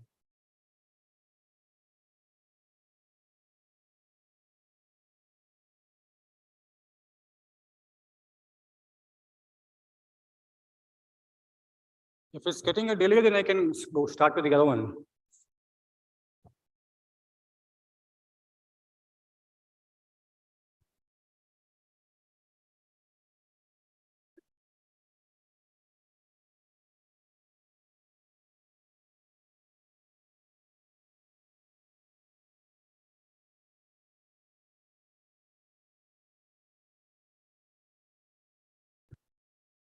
All right, it's on now.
This is not the full video, which I have deliberately not shown.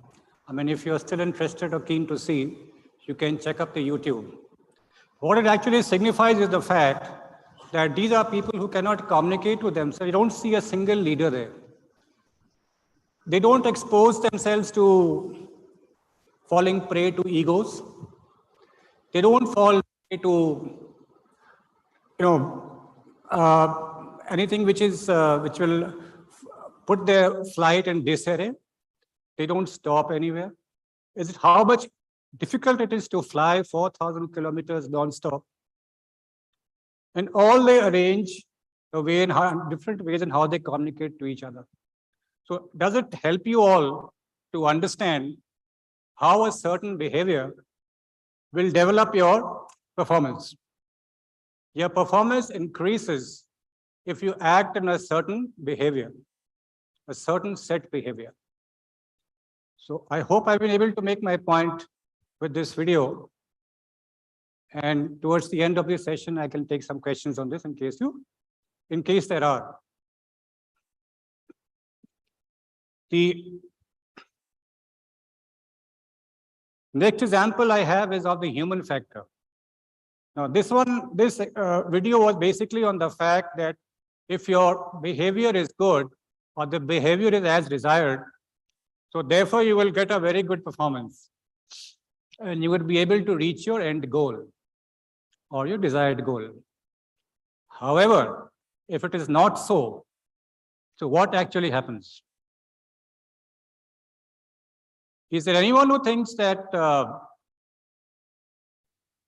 any behavior or something which will not drive performance? I mean, anyone? No? All right, let me explain to you the story. It's a live story, a true story. 27th of March, 1977. In Spain, there is a small little island called Tenerife. And in that Tenerife, there's an airport. Now, on that particular day, several flights were being diverted there because of either bad weather or there was a threat from some bomb explosion which had happened in a nearby airport. All right? So far, I'm clear. Now, there was one KLM flight with 248 passengers on board. And they were waiting to travel, I think, to Amsterdam. They were flying. The flight was held back at the runway because of poor visibility. And the communication with the ATC wasn't very clear. There was a member of 14 crew.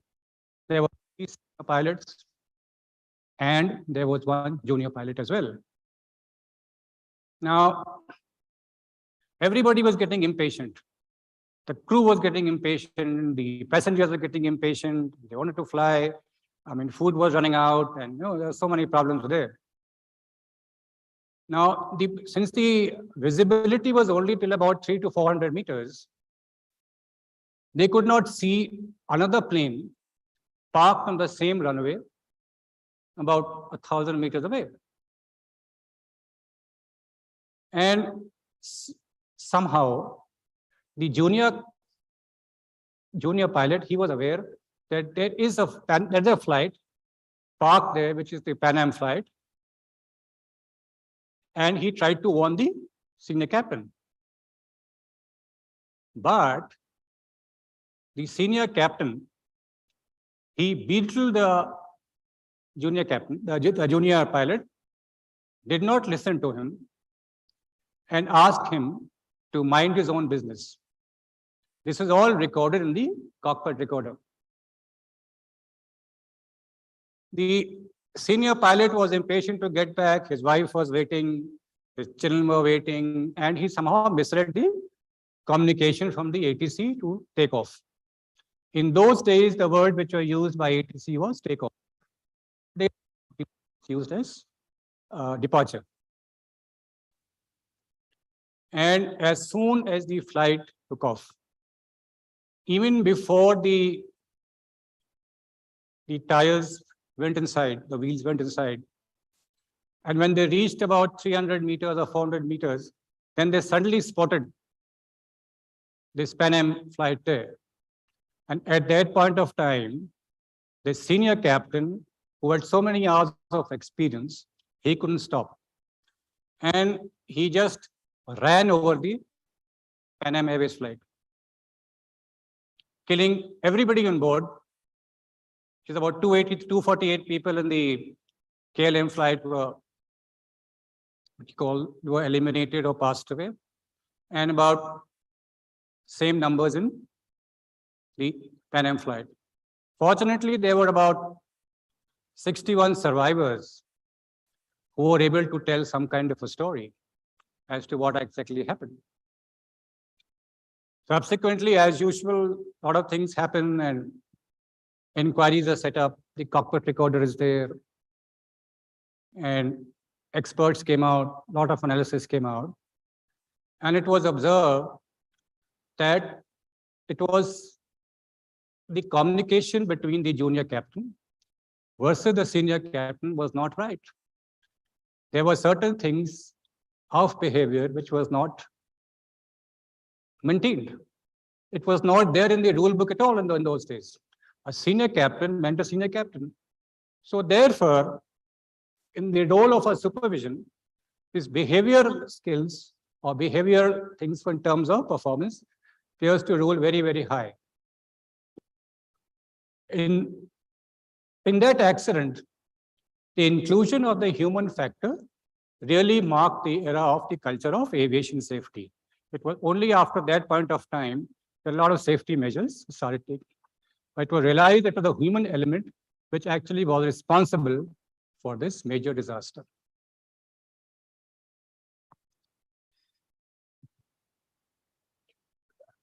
Performance,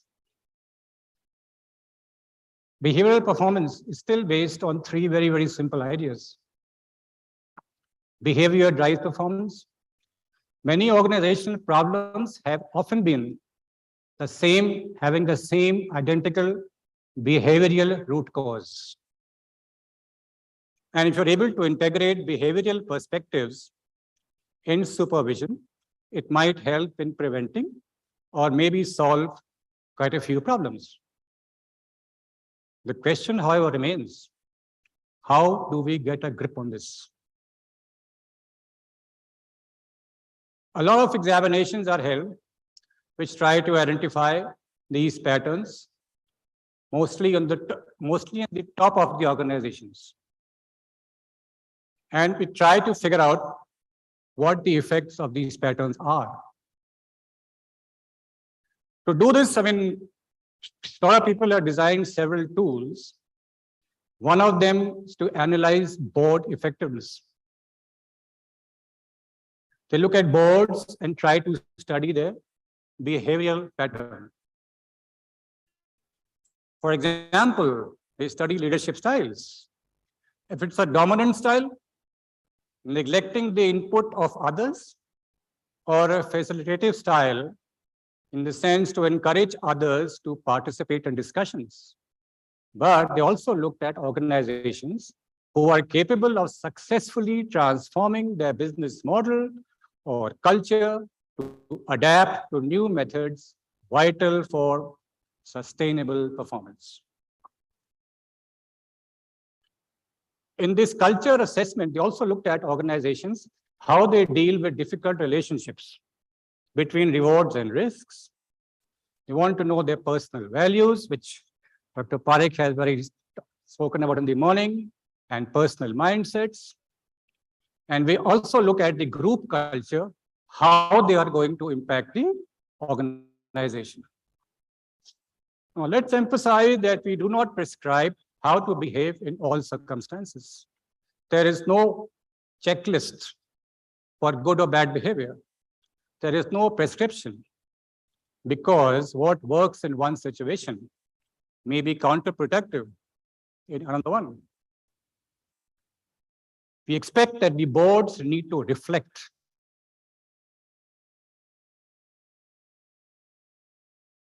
maybe. They also don't work on the assumption that there's only one culture. Each culture has its own virtues and yet its own risks. As a supervisor, you need to identify those risks and mitigate. In my opinion, culture should display ethical behavior. Again, Dr. Parikh has spoken this word in the morning, and prudent management. When we see that the institution's taking excessive risks, you can step in to reduce that. Now let's see some examples of behavior and culture. We often see that boards do not challenge proposals, which means discuss risks or alternative options. As a result, decisions are sometimes taken without proper scouting, causing damage to its institution and customers. This may have several reasons though. There may be structural reasons. Example, roles of decision makers are diffused. Or maybe they have to take a decision based on insufficient information. There are behavioral reasons at the board level. First of all, there may be an ambitious growth strategy, or they may create a mindset in which the aim for profit is the dominant force. Not that risks are unimportant, but it's not very dominant. Dominant leadership is another reason to frighten others.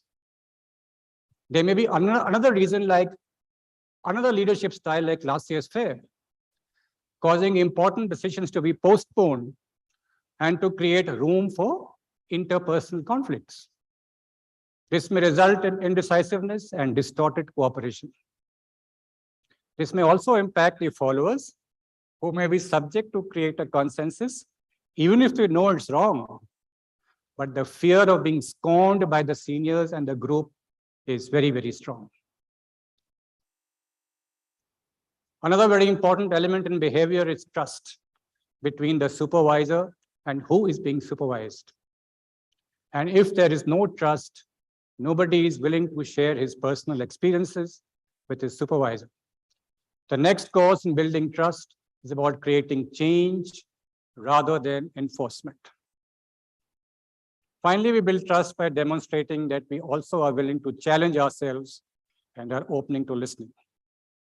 When people are under pressure or feel threatened, they often lose their authentic way of doing things. They do not consider others as equals, but as obstacles, a means to achieve their goals. Summing up the 4 points, behavior drives performance. Problems in the organizations often have the same behavioral root cause. As a supervisor, it is possible to identify behavioral patterns and to influence institutions to do something about this. It's not that this time of supervision is a magic pill which automatically will resolve all your ills. It is important to combine that the behavioral perspective with structural perspectives. It is effective not in isolation for one simple reason, that two is stronger than one. Thank you. Have I put everybody to sleep?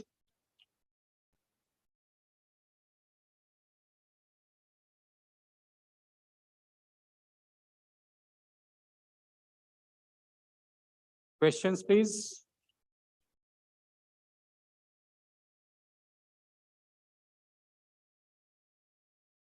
Yep.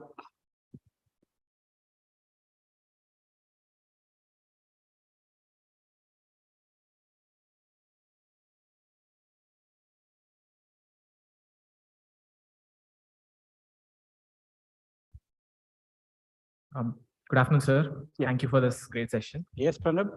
Uh, Sir, I had a specific question on, so basically, using communication, how could we build a deeper relationship with our superiors or our peers at workplace? And how could we use that to, like, mitigate risk and like basically maintaining a healthy relationship with our co-workers? I didn't get your question. It's what is communication? Yeah, what part does communication, an effective communication, play in maintaining or building and maintaining relationship, meaningful, deep relationships with our co-workers and our superiors, sir, in our workplace? I guess the first thing is to build trust between your supervisor and yourself. And both of you must realize that whatever communication you are having, it is honest. And that's the first step which you can get into a proper good communication. Thank you.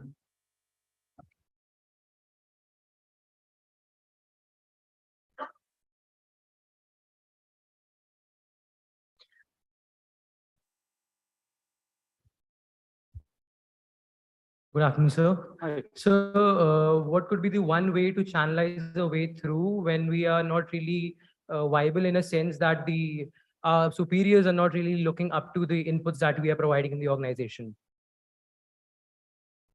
Question you're again answering is how do you get on a good wicket with your supervisor? If I have to rephrase that question, is that what you're talking about? So basically, if our inputs are not really getting recognized by the organization as a whole, our superiors are not really taking it up to the mark that we are expecting them to. So how should we, channelize the whole focus of our own mentality at that moment? You see, you have to build, again, I'm talking to the question is the same, the answer is the same. It all depends on what kind of a trust relationship you have with your supervisor. See, it's not easy to gain trust.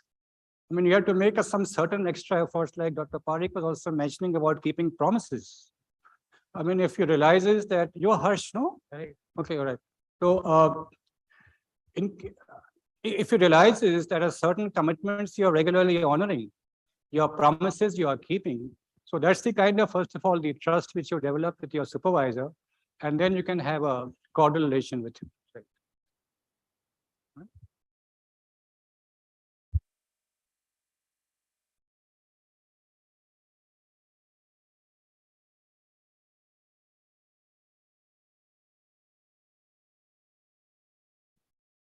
Anyone else?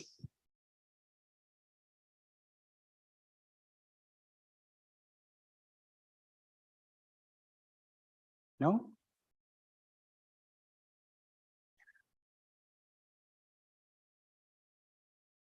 All right, then. Thank you very much, ladies and gentlemen, for your time. Thank you very much. We would like to call upon our director, Dr. K.P. Venugopal Rao, to felicitate our guest. You're saying something to me? Sorry? Are you telling me something? No.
Yes, sir.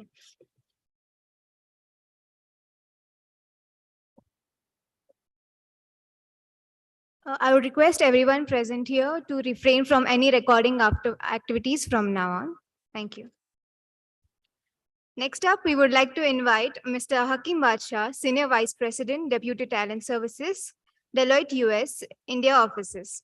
Mr. Hakeem is a skilled talent development professional with a 25-year career in leading high-performance teams focusing on improving capabilities of organizations across global service industries. He has a background in computer science engineering and holds a postgraduate in international trade and finance from Indian Institute of Foreign Trade, New Delhi. He is also recognized for his exceptional abilities to conceive, develop, and lead innovative initiatives and strategies in hypergrowth and turnaround situations of service organizations. Having delivered learning interventions for 4 continents across the Fortune 500 portfolio, Mr. Hakeem is energized by project management and client service situations, leveraging instructional design, information architecture, and human-computer interface design. We welcome you on stage, sir.